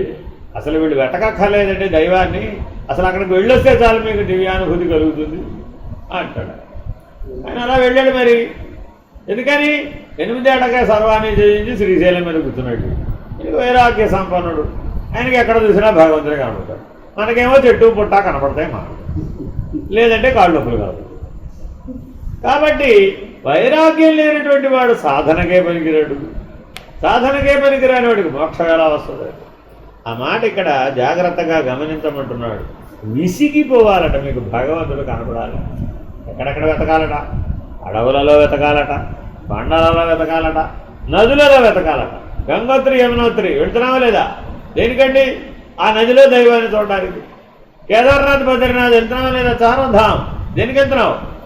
గుహలో ఉన్నాడు. బద్రీనాథుడు కొండల మీద ఉన్నాడు కేదారనాథుడు. అదే చెప్తున్నాడు, చార్వధాముల సంగతే చెప్తున్నాడు. అడవులలో బదరికావనంలో ఉన్నాడా అని వెతికేట, నైమిషారణ్యంలో ఉన్నాడా అని వెతికేట, ఆ శేషాచలం కొండల మీద పడి తిరుగుతున్నాడు దేవుడు అక్కడ ఉన్నాడా అని. మరి అలా తిరిగి తిరిగి విసిగిపోయాడు. లేశమైనను లాభము కలుగదు. ఇప్పటికీ కొండకి మొక్కాడు, బండకి మొక్కాడు, ఇంట్లో దాని రాయి కూడా తెచ్చిపెట్టుకుని నర్మదా బాణలింగమని బట్టల వేలంతా పెట్టుకుని రోజు అభిషేకాల మీద అభిషేకాలు చేస్తూనే ఉన్నాడు. కానీ కించిత్ లాభం కలగలేదు. ఉండవలసిన జాత్యాభిమానమును కులాభిమానమును విడిచి నిష్ఫలమైనటువంటి సేవావృత్తిని ఆచరించి. ఎంత బాగా చెప్పాడు. మానవుడట ఎప్పుడూ సేవావృత్తిని స్వీకరించకూడదు, అది అధమమైనటువంటి జీవితం. ఈ మాట నేను నిర్భయానంద స్వామి వారి దగ్గరికి వెళ్ళగానే ఉద్యోగం చేస్తున్నామని అంటారు, చెప్తాం కదా, ఇంట్రడక్షన్ ఏమిచ్చుకుంటాం. ఈ మండలం వేరండి, నేను ఎండిఓగా పనిచేస్తాను ఇక్కడ మండల ఆఫీసులో అన్నా. అంటే ఓ నీకైతే స్వేచ్ఛ లేదా అన్నా. అంతే. మరి స్వేచ్ఛ ఉందా? లేదుగా. స్వేచ్ఛ లేదేమింటున్నా అన్నా. మనకు అప్పుడంతా పాతికేళ్లే కదా, పైగా మహాస్పీడ్గా ఉన్నాం అప్పుడు. సరే స్వేచ్ఛ లేదన్నారు ఏమిటంటే అంటే వెంటనే అందించారన్నమాట. ఎవరికో ఒకరికి నీ బాసుకు నువ్వు సేవకుడివేగా, వాడు చెప్పినట్టు వినాల్సిందేగా, నీకేం స్వేచ్ఛ లేదుగా. మరి సేవకావృత్తే కదా, ఆ సేవకావృత్తి అధమమైన జీవితం కదా, బంధకారణం కదా అని గొప్ప అనుకుంటావే, అధికారం అనుకుంటావే, అది అధమమైన జీవితం. రైతు చూడు, వాడికి 10 సెంట్లే ఉంటుంది పొలం, వాడు చక్కగా స్వేచ్ఛగా జీవిస్తాడు. 10 సెంట్లు ఉన్న రైతు నీకంటే గొప్పవాడు అన్న. ఇప్పుడు మనకి అధికార మదం తలకి ఎక్కినట్ట ఎక్కనట్ట. కాబట్టి గురువు దగ్గరికి వెళితే ఎక్కడ దెబ్బ కొడతాడయా అంటే, ఎక్కడ నీలో అహం గూడు కట్టుందో అక్కడ ఖచ్చితంగా కొట్టేస్తాడు. అతని ధర్మం. నాకు బాధ కలిగేది చెప్పారు మీరంటే, అయితే గెట్ అవుట్. గురువు దగ్గర ఒకటే పనండి, మీరెవరు మీకు తెలియదు, మిమ్మల్ని ఎంతో సూక్ష్మంగా గమనిస్తూ ఉంటాం.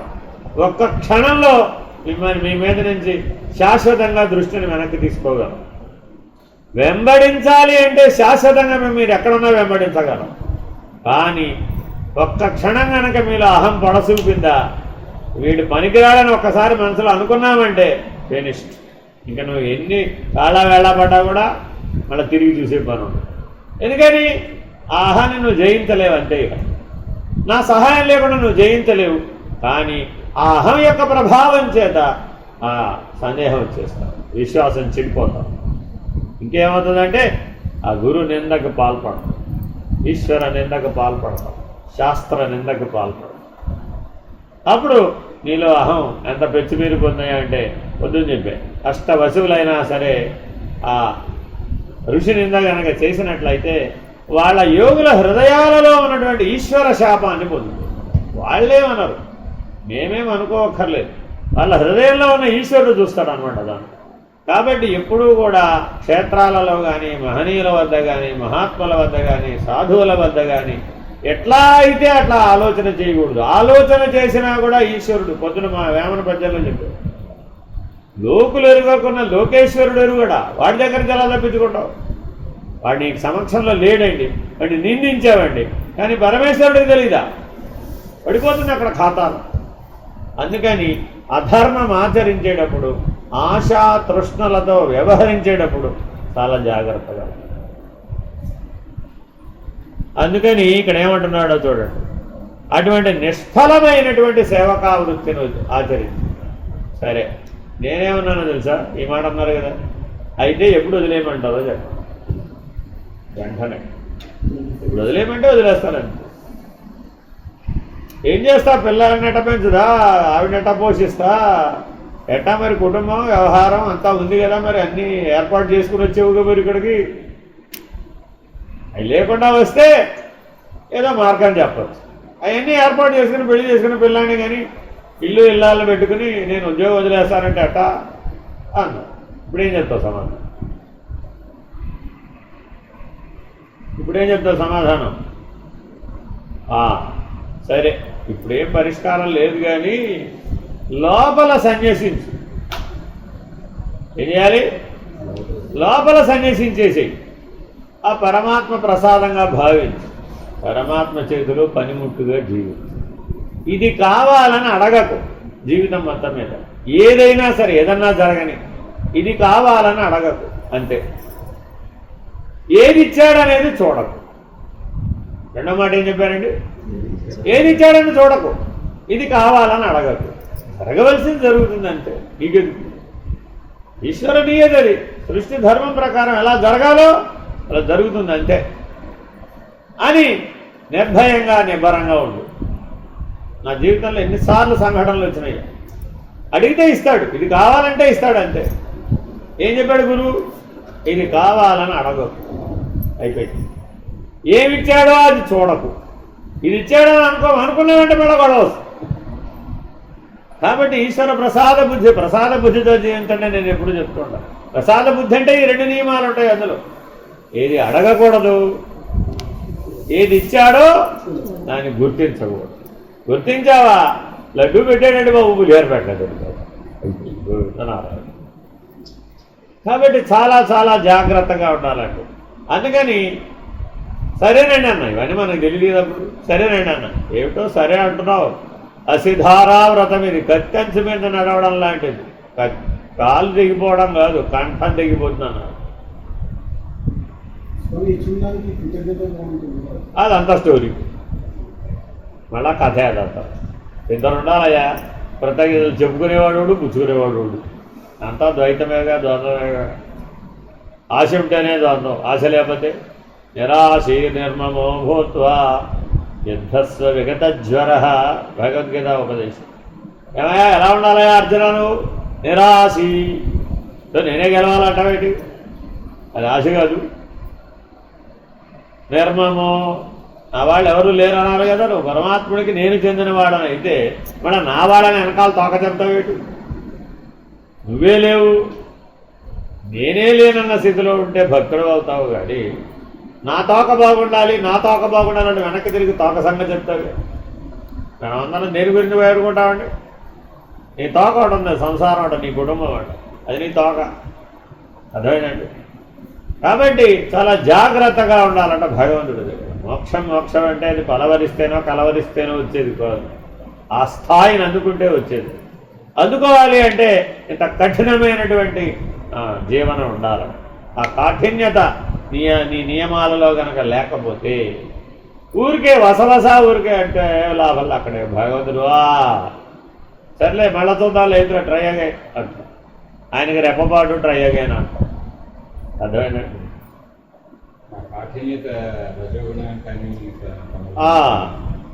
జీవభావంతో ఉన్నప్పుడు అలా అవుతుంది. నువ్వు ఎప్పుడైతే ముముక్షమయ్యావో అప్పుడు ఏ భావంలోకి మారిపోయావు? దైవీ భావంలోకి మారిపోయావు. అప్పుడు అసలు నీకు కాఠిన్యమని, మృదువని, దయని, దాక్షిణ్యమని ఇత్యాదులు ఏం పనిచేయవు. ఎప్పుడూ దివ్యత్వంలో ఉంటాడు అంతే, ఎప్పుడూ జ్యోతిర్మయ పురుషుడుగా ఉంటాడు అంతే. ఇంతకీ దీపపు వెలుగు మిడతను కాల్చడం ధర్మమేనంట. ఆ మాత్రం దయ ఉండదురయ్యా ఆ దీపానికి. అందరికీ వెలుగునిస్తోంది, ఆ పురుగును అలా సంహరించవచ్చా? ఏం చెప్తావు ఇప్పుడు? కాబట్టి ఆ దీపం చాలా కఠినంగా వ్యవహరించిందంటావా?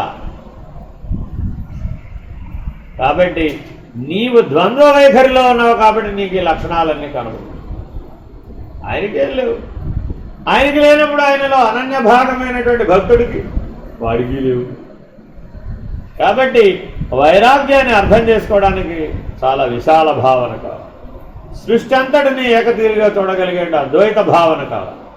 అటువంటి నిర్ణయం లేని వాడికి వైరాగ్యం ఎప్పటికీ అర్థం కాదు. అదే సిగ్గు ఓనాడి కాకి వలె ఇతరుల కొంపల బెదరుచు తిండి తిండి. మన జీవితం గురించి అంటా ఒక గొప్పగా చెప్తున్నాడు.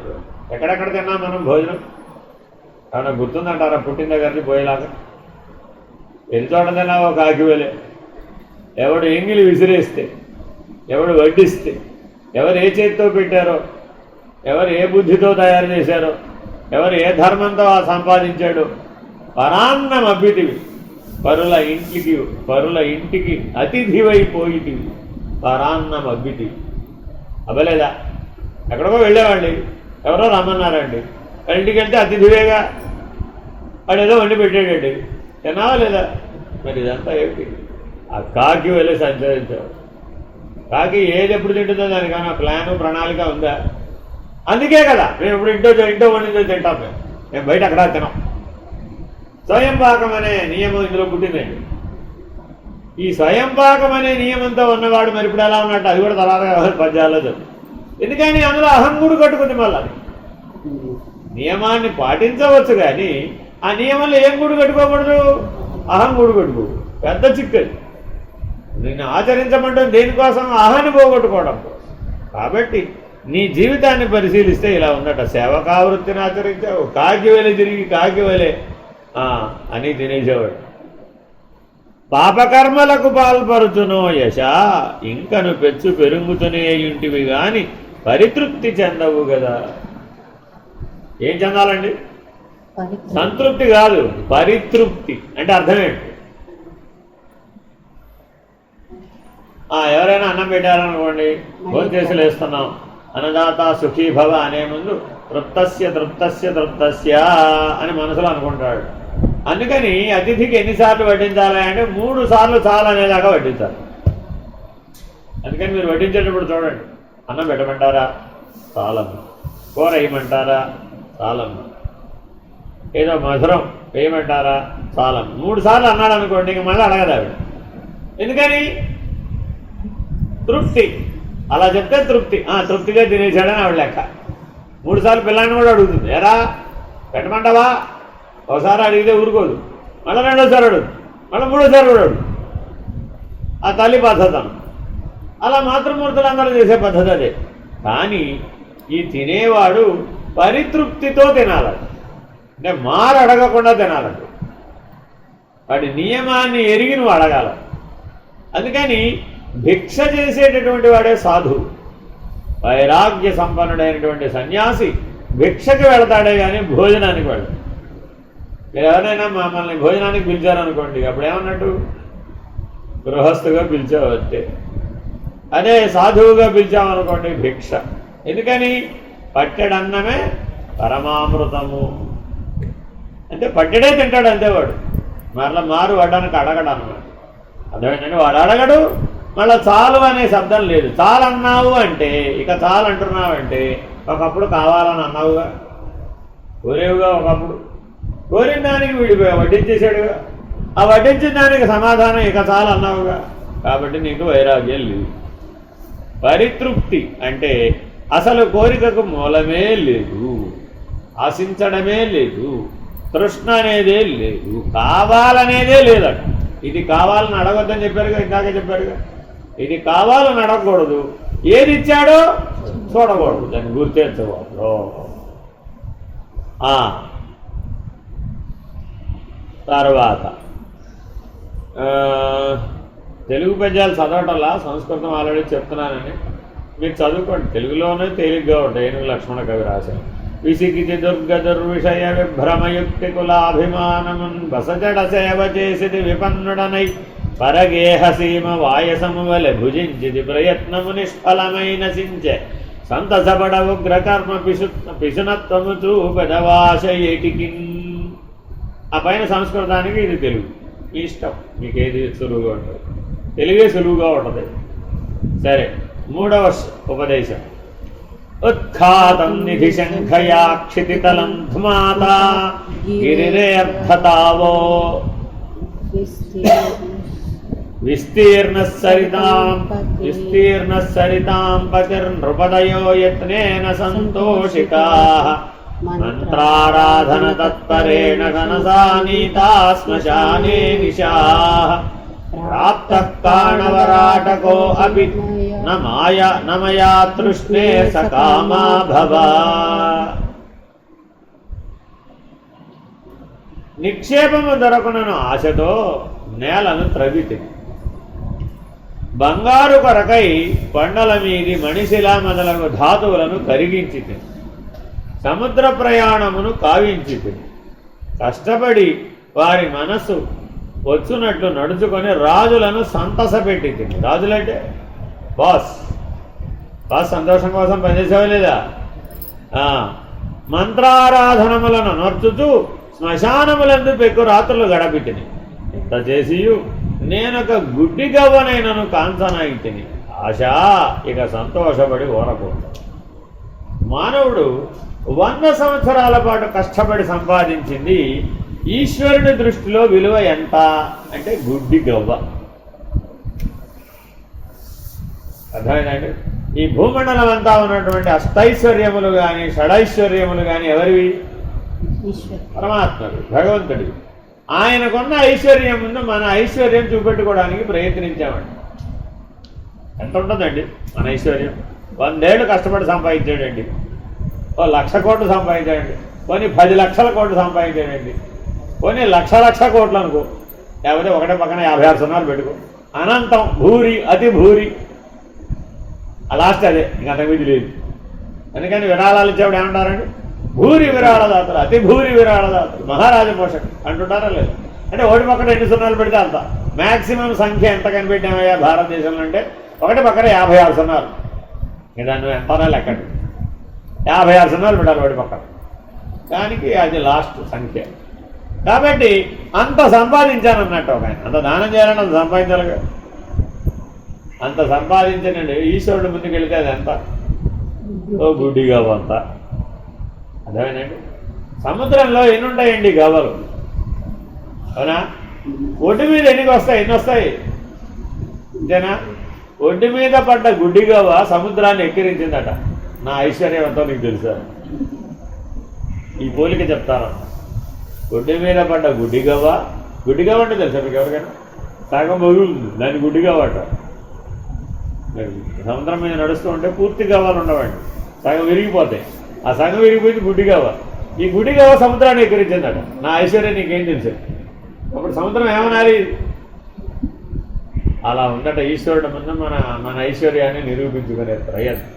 కాబట్టి ఓ ఆశ, ఎకనైనా తృప్తి పడవయ్యా. ఎంత సంపాదిస్తావు? ఎంత సంపాదించినా లవణం అన్నమే కానీ మెరుగు బంగారము మింగబోవు కదా. ఆలోచించి చూడు. నేను పోయేంత వరకు ఉండాలండి, నేను పోయిన తర్వాత ఉండాలండి, పోయిన తర్వాత వాడికి ఉండాలండి, వీడికి ఉండాలి, 7 తరాలకు ఉండాలి. అబ్బా, 7 తరాల వరకు సృష్టి గ్యారంటీగా ఉంటుందనే? గ్యారంటీ ఉందంటారా? మళ్ళీ ఇంకోసారి ఒక కోవిడ్ వచ్చిందనుకోండి, 30 మిలియన్లు వెళ్ళిపోయారు మళ్ళీ ఎంతమంది వెళ్ళిపోతారంటావు? మరి అప్పుడు మనం సంపాదించిన గుడ్డి గవ్వలన్నీ ఏమిటైపోతాయంటావు? సముద్రం తుఫాన్ వచ్చి పొంగిందండి, సునామీ వచ్చిందండి, గుడ్డి గవ్వలన్నీ కొట్టుకుపోవడానికి ఎంత టైం పడుతుందంటావు? కాబట్టి ఆ ఈశ్వర నియతి ముందు మనం గుడ్డి గవ్వలు లాంటి వారు.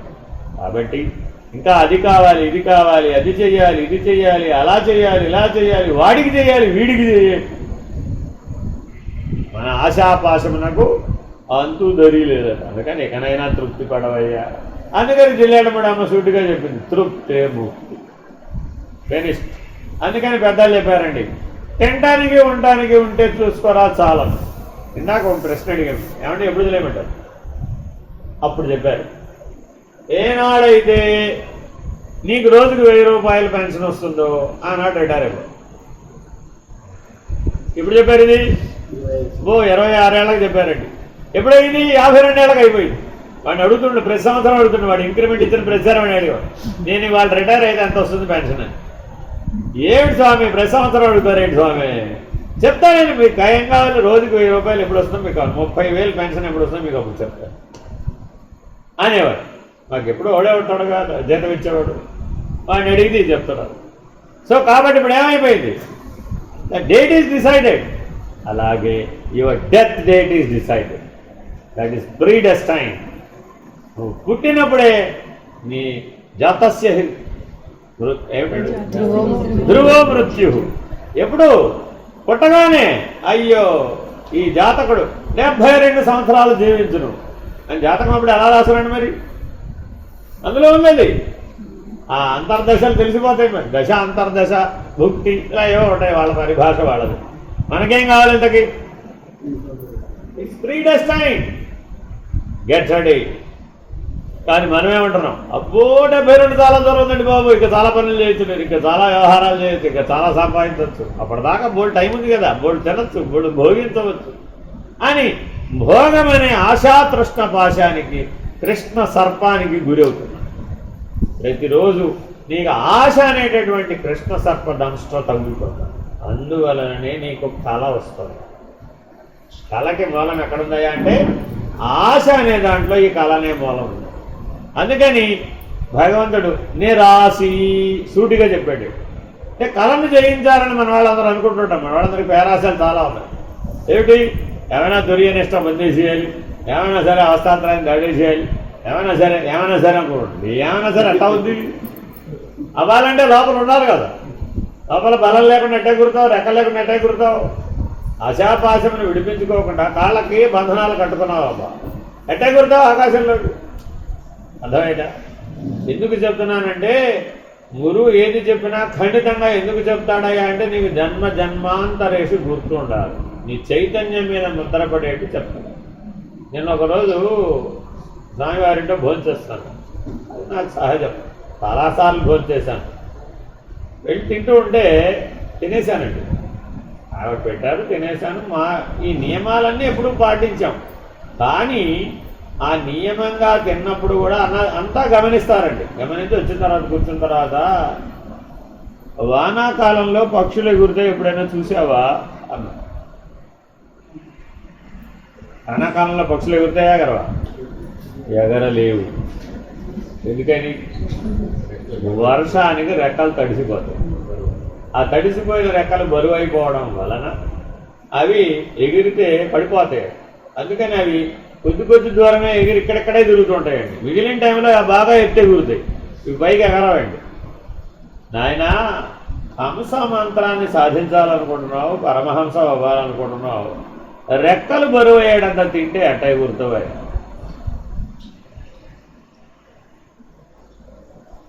మీకు తక్కువ తినమని చెప్పారా, ఎక్కువ తినమని చెప్పారా అన్నారు. అంతే. దృష్టి ఇప్పుడు దేని మీద పెట్టాలంట? తినేటప్పుడు హంస మీద దృష్టి పెట్టాలంట.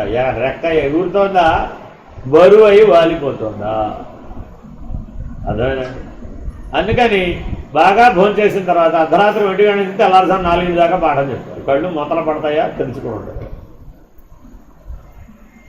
అర్థమైందండి. అందుకని నిద్రపోయే వాళ్ళందరికీ చెప్తున్నా, మీరంతా నిద్ర ఎలా పోతున్నారంటే హంస ఎగరటం ఆపేసి వాలిపోయింది, వెళ్ళి సరాసరి మూలాధారంలో పడుతుంది. అందుకని మీకు నిద్ర వచ్చేస్తుంది.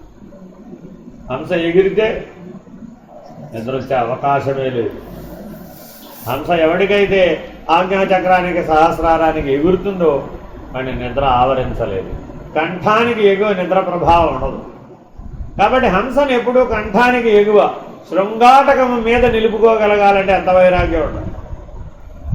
ప్రతి ముద్ద ప్రతి మెతుకు అన్నం తినేటప్పుడు హంస ఎక్కడ ఉందో చూసుకుంటూ తినాలంట. ఎంత జాగ్రత్తగా ఉండాలో. బరువు అవ్వడానికి చెంచాడు ఎక్కువట. మంచినీళ్ళు కూడా లెక్క పెట్టి తాగుతాడండి. ఇంత తాగాలంటే అంతే తాగుతాడు, అంతే. ఇంతే ఎందుకండి అంటే రీడింగ్ గురించి కాదు, ఈ రీడింగ్ ఏముందండి అని చెప్పు చేతల్లో ఉండదు. హంసని చెప్పు చేతల్లో ఉండాలి. హంసని ఖండించడం అంటే చిన్న విషయం కాదు, పరమహంస అంటే చిన్న విషయం కాదు. అర్థమైందండి. ఇలా లోపల ఎవరైతే సంసిద్ధమవుతారో ప్రతి క్షణం, ప్రతి రెప్పపాటు, ప్రతి అణువు మోక్షం కోసమే, ప్రతి శ్వాస మోక్షం కోసమే అనే జీవనం ఉండాలి. అన్యము తోచకూడదు. అయిపోయిందండి. నిధి అనుశంక భూతలము నిచ్చలు ద్రవ్వితి నావచే మహోదధితరించితిన్ శిఖరి ధాతువులూదితి రాజు గొల్చితిన్ వ్యధగుని ఘోర మంత్ర జపమర్ధిన నర్చితి గవ్వయైనే విధమున బంధనైతి గదవే ఉదమందగదే దురాశరో. మనకు పేరు పెట్టాడండి, ఏమిటది? దురాశాపూరితుడికి దుఃఖమే గదట. ఎందుకని మనకి దుఃఖం వచ్చిందట? జన్మలో ఎప్పుడైనా దుఃఖం వస్తున్నా రావడం లేదా? జన్మ నుంచి మరణం లోపల దుఃఖం వచ్చింది అంటే దానికి వెనుకున్న కారణం దురాశ. దురాశ దుఃఖానికి కారణం. తర్వాతదండి ఎన్నోదండి 4వది. ఖలోల్ తాప్సా సోఢా కథమపి తదారాధనపరైః నిగృహాన్యంతర్భాష్పం హసితమపి శూన్యేన మనసా కృతో విత్తస్తంభ ప్రతిహతధి యామజ్జలిరవి త్వమాశే అమోఘాశే కిమపరమతో నర్తయసి మాం. నీచుల గొలుచుతూ వారి దుర్భాషలెల్ల సైచుతూ. మన జీవితం చూసుకోవాలట. కఠినపు మాటలాడేవాడు, దుర్భాషలాడేవాడు, వారి సమక్షంలో మన జీవితంలో ఉన్న సందర్భం ఉందా లేదు? అధర్మపరుడైనటువంటి అధికారిని, బాస్ని కొలవలసిన అగత్యం వచ్చిందా రాలేదు? నైత్యం అంటే చేయరాని, అంటే నిషిద్ధ కర్మ చేసేటటువంటి బాస్ని కొలవలసిన అగత్యం వచ్చిందా రాలేదు? పొరలివచ్చు కన్నీటిని లోన మృంగి మనసున లేని వెడనవ్వు సైతము నవ్విటిని. ఒక పక్కేం వస్తుందట? ఏడుపు, దుఃఖం. కానీ బాస్ ముందు ఏడిస్తే బాగుంటుందట. అందుకని పక్కవాడి కోసమని నవ్వు నటిస్తాడట, ఆనందాన్ని నటిస్తాడట. మన జీవితంలో ఆనందాన్ని నటించిన సందర్భాలు ఎన్నో. ఎందుకని వాళ్ళమ్మ ఏడిస్తే ఆవిడ కూడా ఏడుస్తుంది. అందుకని వాళ్ళమ్మ ఏడవు, ఆనందాన్ని నటిస్తుంది. చూడండి మీరు జీవితంలో తల్లి ఎన్నో కష్టాలు అనుభవించినప్పటికీ ఆ మొహం మీద ఆ ఆనంద లక్షణాన్ని చదవనివ్వలేడు. ఎందుకోసమట? తాను బాధపడిపోతున్నానని చెబితే ఆ పిల్లలందరూ ఏడుస్తారు. వాళ్ళకి ఇంకా పెద్దవాడు కాలేదు, ఆ కఠిన చిత్తం వాళ్ళకి లేదని. ఈ నటన ఎన్నిసార్లు చేసి ఉంటామండి? ఊరికే పెదవుల మీద ప్లాస్టిక్ నవ్వు. ఇంక ఇది బాగా తెలియాలి అంటే విదేశాలకు వెళ్ళాలి. విదేశాలకు వెళితే ఎంత నవ్వుతూ పలకరిస్తాడో నిన్ను. జన్మాంతరముల నుంచి నువ్వు తెలిసింటే ఎంత బాగా పలకరిస్తావో అంత బాగా పలకరిస్తాడు. ఒక్క క్షణం తర్వాత నువ్వెవడో లేదెవడో, అది కావడో వేరే విషయం. కాబట్టి మరి అలా మనం నటిస్తున్నాం మన జీవితంలో. ఏమిటంటే అలా నటించడమే జీవితంగా పెట్టుకున్నామట. అందరినీ నవ్వుతూ పలకరించడం అనేమిటి ఒక నియమాన్ని కూడా పెట్టుకున్నాం. నవ్వాలా వద్దా అని డిసైడ్ చేసేవారంటే ఎదుటివాడే. వాడికి నేను మొహం గట్టు పెట్టుకుని కనపడతాయి అలాగే అని నవ్వుతూ జీవించడానికి ట్రైనింగ్ ఇస్తున్నారండి. అది బోర్డు ఉన్నాయండి, ఎన్నో ఉపమానాలు ఉన్నాయండి బాబు. మీరు ఆఫీస్కి వెళ్తారండి, మీ సెక్యూరిటీ గార్డ్ మిమ్మల్ని ఎలా పలకరించాలి? స్మైలీ, దానికి మళ్ళా ఎమోజీ, అర్థమైందండి? అలాగా మనం ఎన్నో నటనలు చేస్తున్నామండి. ఈ నటనలన్నీ సత్యం లేరంటారా? ధన గర్వము చే మతిమాలిన వారికి దోషిలి యోగ్యుడు. నీకంటే తక్కువ చదువుకున్న వాడికి, నీకంటే తక్కువ ధర్మం ఆచరించేటటువంటి వాడికి, నీకంటే తక్కువ స్థాయి కలిగినటువంటి జీవనం కలిగినటువంటి వాడికి దోషులు యోగ్య నిలబడ్డాడు. అవునా కదండి? వేదార్థం ఎరింగినటువంటి వాడు ఎక్కడికెళ్ళి ఉద్యోగం చేస్తున్నాడండి? అసలు వేదం అంటే ఏమిటో తెలియని అధికారి దగ్గర పనిచేయవలసిన అగత్యం. ప్రతి ఆలయంలో ఉంటారండి అధికారులు, వాళ్ళకి ఏమి పట్టకొస్తే అక్షరం ముక్క రాదండి. ఘనపాటి గారు చేతులు కట్టుకుని నిలబడి అక్కడ నిలబడుతుంది. ఎందుకని? భోజనం లేదు, భక్తి కోసం. కాబట్టి ఇలా అన్నీ ఎదురు చేయవలసి వచ్చిందట. ఆశా నీ కోరిక ఈడేరలేదు. ఇన్ని చేసినా కూడా ఆశా తృష్ణ పోలేదు. ఇంకా నన్నేమి ఆడించదవు? ఎంతవరకు ఆడించిన ఆటల కంటే నీచమైనవిక లేకపోవట చేతను ఎంతకంటే నన్ను ఆడించినను కూడా నీ పూనిక వ్యర్థమే కావున నన్ను ఆడింపవలసినది లేదని భావం. ఎక్కడైనా విడిచిపెట్టవమ్మా? ఇప్పటికే నన్ను ఎన్ని ఇక్కట్ల పాలు చేసావు, ఎన్ని ఇబ్బందుల పాలు చేసావు, ఎక్కడైనా నన్ను విడిచిపెట్టవమ్మా అని ఆశాపాశములకు చెప్తున్నాడు.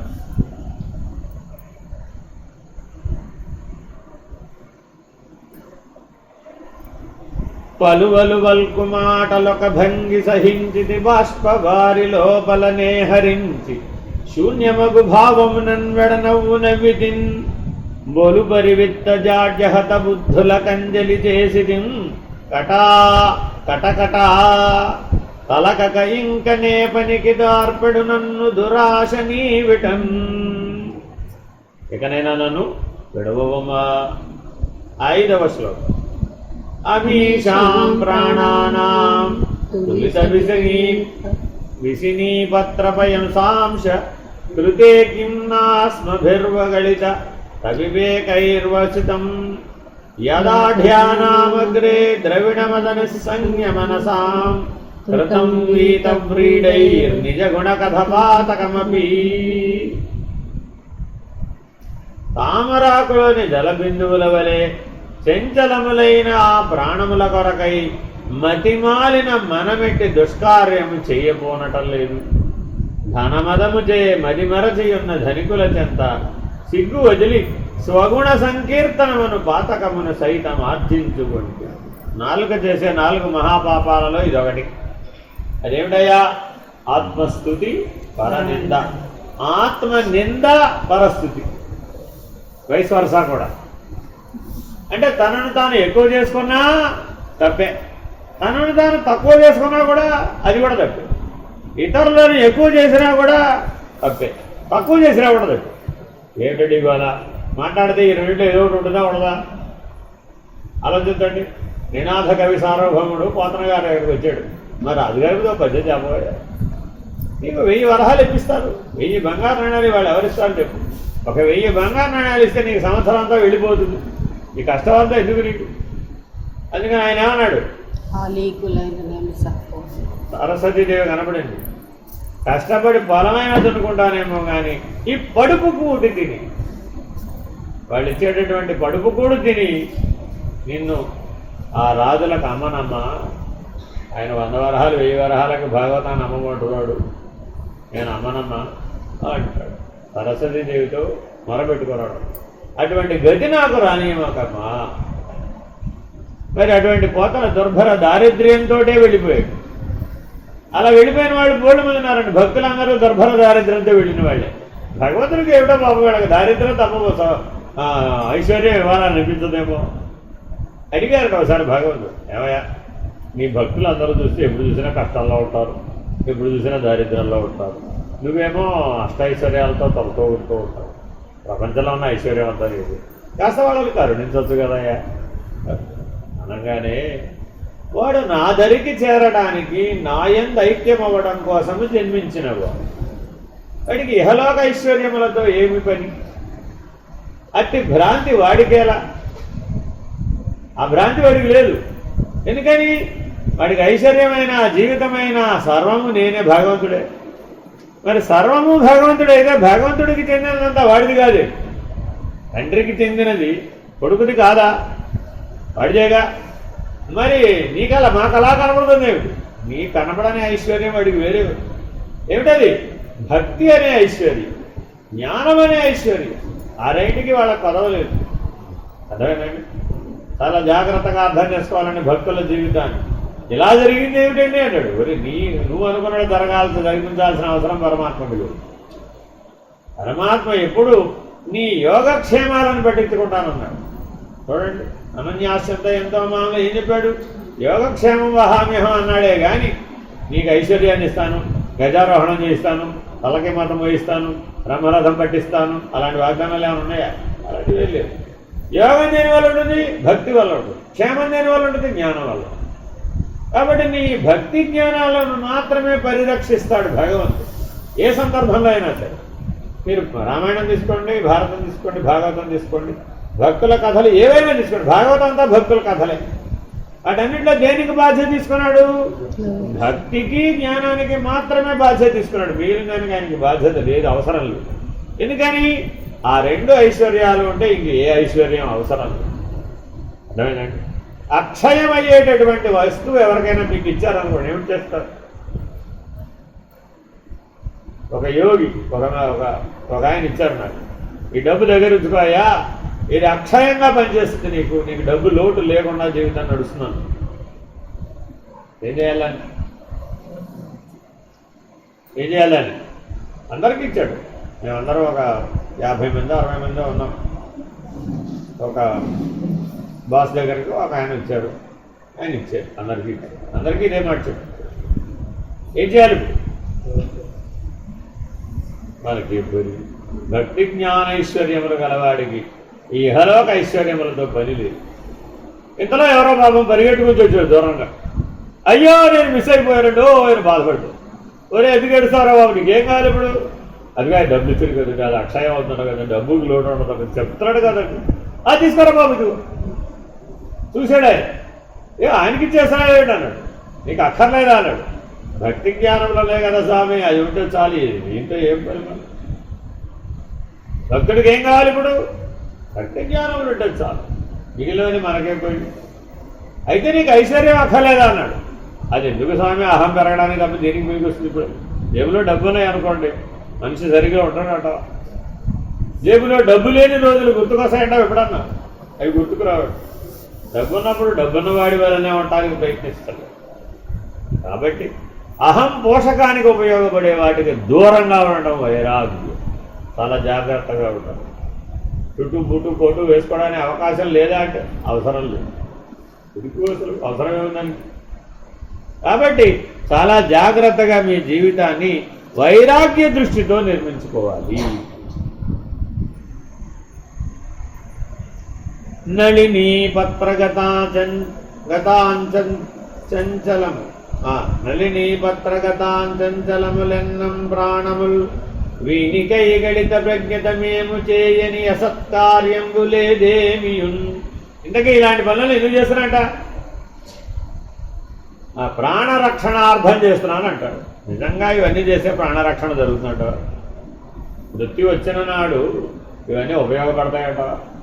మరి ప్రాణరక్షణ జరగలేదు. రాజరాజుకి, హస్తినాపురాధీశుడైన రాజరాజు అయినటువంటి సుయోధనుడికి ఏం తక్కువ? మరి ఆయన మృత్యువు కాలకింకర్లు వచ్చి నిలబడ్డ రోజున, ఆయన తొడలు వెరగొట్టే రోజున పరమాత్మ సన్నిధిలోనే ఎందుకు చివరికి ఏం చేశారో తెలుసా? చంపలేదండి. ఎంతైన విషయం. మిగిలిన పంచభీమ వధలో మిగిలిన వాళ్ళని పూర్తిగా చంపేశాడు. ఈయన చంపలేదండి. ఏమన్నాడో తెలుసా? నీ తొడలు వెరగొట్టి జీవచ్ఛవంగా నేను వదిలిపెడుతున్నాను. బ్రతికి ఉన్న శవమై మిగిలిన కాలము శేషకాలము జీవించు. నీ శరీరాన్ని నువ్వు బ్రతికుండగా రాబందులు పీక్కు తింటాను నువ్వు చూస్తావు. నీకు శిక్ష విధిస్తున్నాను అంటాడు భీమసేన. అలా కొంతకాలం ఉండి చనిపోతాడు దుర్యోధన. కాబట్టి అహం ప్రతిపాదితమైన రాజరాజు ఏ అంత్యాన్ని చూశాడు? మరి ప్రాణరక్షణార్థం అని ఎందుకు ఉపయోగపడలేదు? కానీ మానవుడి వాళ్ళ నానా కష్టాలు పడి ఏం సంపాదిస్తున్నాడు? నువ్వు సంపాదించినవి ఏవైనా కావచ్చు, డబ్బొక్కటని కాదు, ఏవైనా కావచ్చు. మృత్యు వచ్చి నిలబడిన నాడు ప్రాణరక్షణ మనకు ఏమైనా ఉపయోగపడతాయంట. కాబట్టి ఎందుకయ్యా వాటి మీద ఆశ నీకు? క్షాంతం నక్షమయా గృహోచిత సుఖం త్యక్త్వం న సంతోషతః సోఢో దుస్సహసీతవాద తపన క్లేశో న తప్తం తపః ధ్యాతం విత్తమహర్నిశం నియమిత ప్రాణైర్న శంభోః పదం తత్తత్కర్మ కృతం యదేవ మునిభిః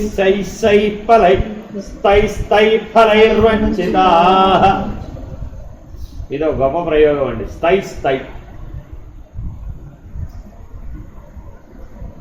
మునులు చేయు కర్మలనే మేము చేసితిమి, కానీ ఆ చేయుటలో కొంచెము భేదమున్నందున వారికి ఆయా కర్మల వలన కలిగిన ఫలము మాత్రము మాకు కలుగలేదు. ఇప్పుడు మనమందరం మంత్రాలు చెప్పుకున్నావా లేదా? ఆ మంత్రాలే మునులు ఋషులు కూడా పఠించారు, ఆచరించారు, మననం చేశారు, ఉపాసన చేశారు. ఈ హోమాలే, ఈ వ్రతాలే, ఈ మంత్రాలే, ఈ ఆచారాలే, ఈ సాంప్రదాయాలే. మరి వాళ్ళు పొందినటువంటి మోక్ష ఫలాన్ని మనం ఎందుకు అందుకోలేకపోతున్నాం? కొంచెం భేదం వచ్చిందండి. ఏమిటో ఆ భేదం చెప్తున్నాడు. వారికి ఆయా కర్మల వలన కలిగిన ఫలము మాత్రము మాకు కలుగలేదు. అది ఎట్లనా? మేమును అవమానాదులకు వచ్చింది, కానీ మునుల వలె మనోజయము చేత కాదు. వాళ్ళు అవమానపడలేదా? పడ్డారు. ఎన్నిసార్లు భంగపడ్డారో రాక్షసుల చేతిలో. సమర్థులు కాదా? సాక్షాత్తు పరమేశ్వరుడి దగ్గర నుంచి ధనుర్వేదాన్ని అభ్యసించాడు. 10,000 సంవత్సరాలు తపస్సు చేసి విశ్వామిత్రుడు. రావణాసుడిని చంపడం ఎంత పని? పరమేశ్వరుడి దగ్గర ధనుర్విద్యను అభ్యసించిన విశ్వామిత్రుడు మళ్ళీ రావణుడిని ఎందుకు తెచ్చుకోవాల్సి వచ్చింది? ఎందుకనంటే వాళ్ళు మనస్సును జయించారు, వాళ్ళ అవమానాన్ని స్వీకరించలేదు, మానవమానాలను జయించారు.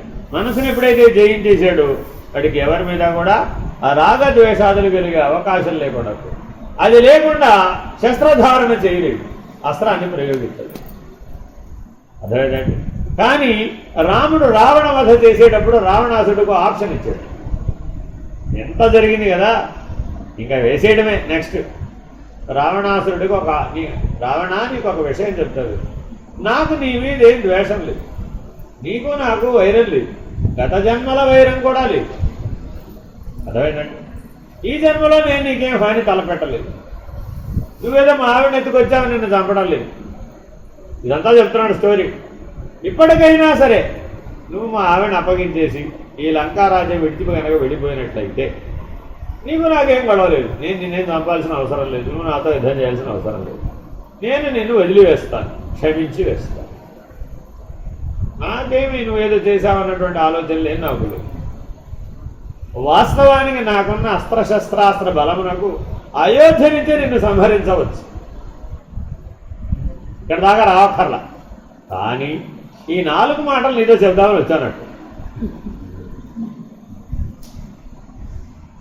చూడండి, ఎందుకు రామా విగ్రహవాన్ ధర్మ అంటే ఆయన అయోధ్య నుంచే చంపగలడు, ఎవరినన్నా దూతనో ఎవరినో పంపించి సీతను తెప్పించుకోగలడు.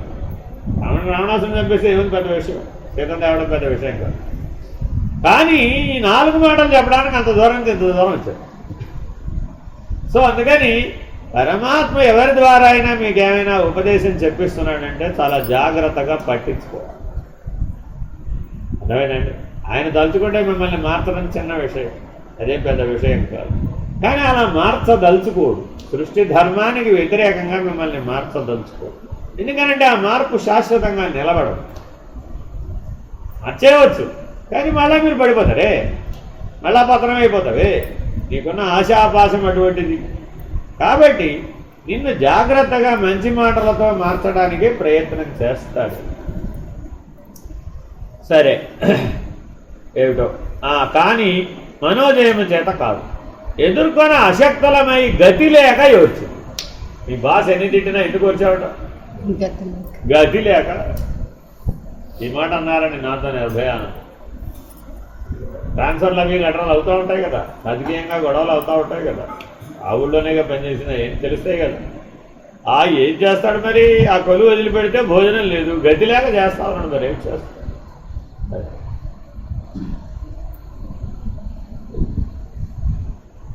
అర్థమైందా? ఇంటి సౌఖ్యమును వదలుకొంటివి కానీ మునుల వలె వైరాగ్యము చేత కాదు. ఎవరైనా ఇంట్లో ఉండి సుఖంగా ఉండాలనుకుంటాడు, కానీ రోజు ఊరి మీదకు పోయి ప్రపంచం అంతా తిరిగి కాళ్ళు అరిగేలా తిరిగి వచ్చి అవన్నీ చేసి అంటే ఎందుకోసం చేస్తున్నాడంట? ఇంతకీ ఏదో ఆ కుటుంబాన్ని ధరించాలనే పేరాశతో చేస్తున్నాడు. అని మునుల వలె వైరాగ్యం ఏమైనా వచ్చిందంట? ఏమి రాలేదు. మరి ఏమనినా ధనికుల సేవకై అన్నిటినీ వదలుకొట్టు. ఎవరిని ఆశ్రయించేవాడు? మనకు ధనం కావాలంటే ఎవరి దగ్గరికి వెళ్ళావు? ధనికుల దగ్గరికి వెళ్ళి వాళ్ళు చెప్పినట్టు అలా చేసి, మరి ఇదంతా దేనికోసం అయ్యా అని అడిగితే ఏం చెప్తావు? నా పొట్ట కోసం, నా కుటుంబం కోసం అని చెప్పాడు. ఉదర పోషణార్థమై అని చెప్పుకున్నాడు. నిజంగా ఉదర పోషణార్థమేనా అని శంకర్లు ఒకతోట ప్రశ్నిస్తారండి. ఎలా అంటే, ఏమయ్యా నువ్వు పుట్టక ముందే నీ తల్లి రూపంలో నీ ఆహారాన్ని భగవంతుడు సిద్ధం చేశాడు కదా. ఒక జీవి పుట్టిన దగ్గర నుంచి పోయే లోపల ఎంత ఆహారం తింటుందో అంత ఆహారాన్ని ఈ భూమి మీద ఈ లోకంలో సృష్టి చేసి జీవ సృష్టి చేశాడే కానీ ముందు ఆహారంను సృష్టించి తదుపరి దాని భోగిని సృష్టించాడు. ఇది కదా సృష్టి ధర్మం. మరి ఉదర పోషణార్థం ఇవన్నీ చేశానంటావేమిటి? ఎవరిని మాయ చేస్తావని? పట్టపోసుకోవడానికి ఇవన్నీ చేశామనంటావేమిటి? భగవంతుడిని మాయ చేయడం కుదురుతాట? ఇవన్నీ పట్టపోసుకోవడం కోసమేనంటే ఎవరు నమ్ముతారయ్యా?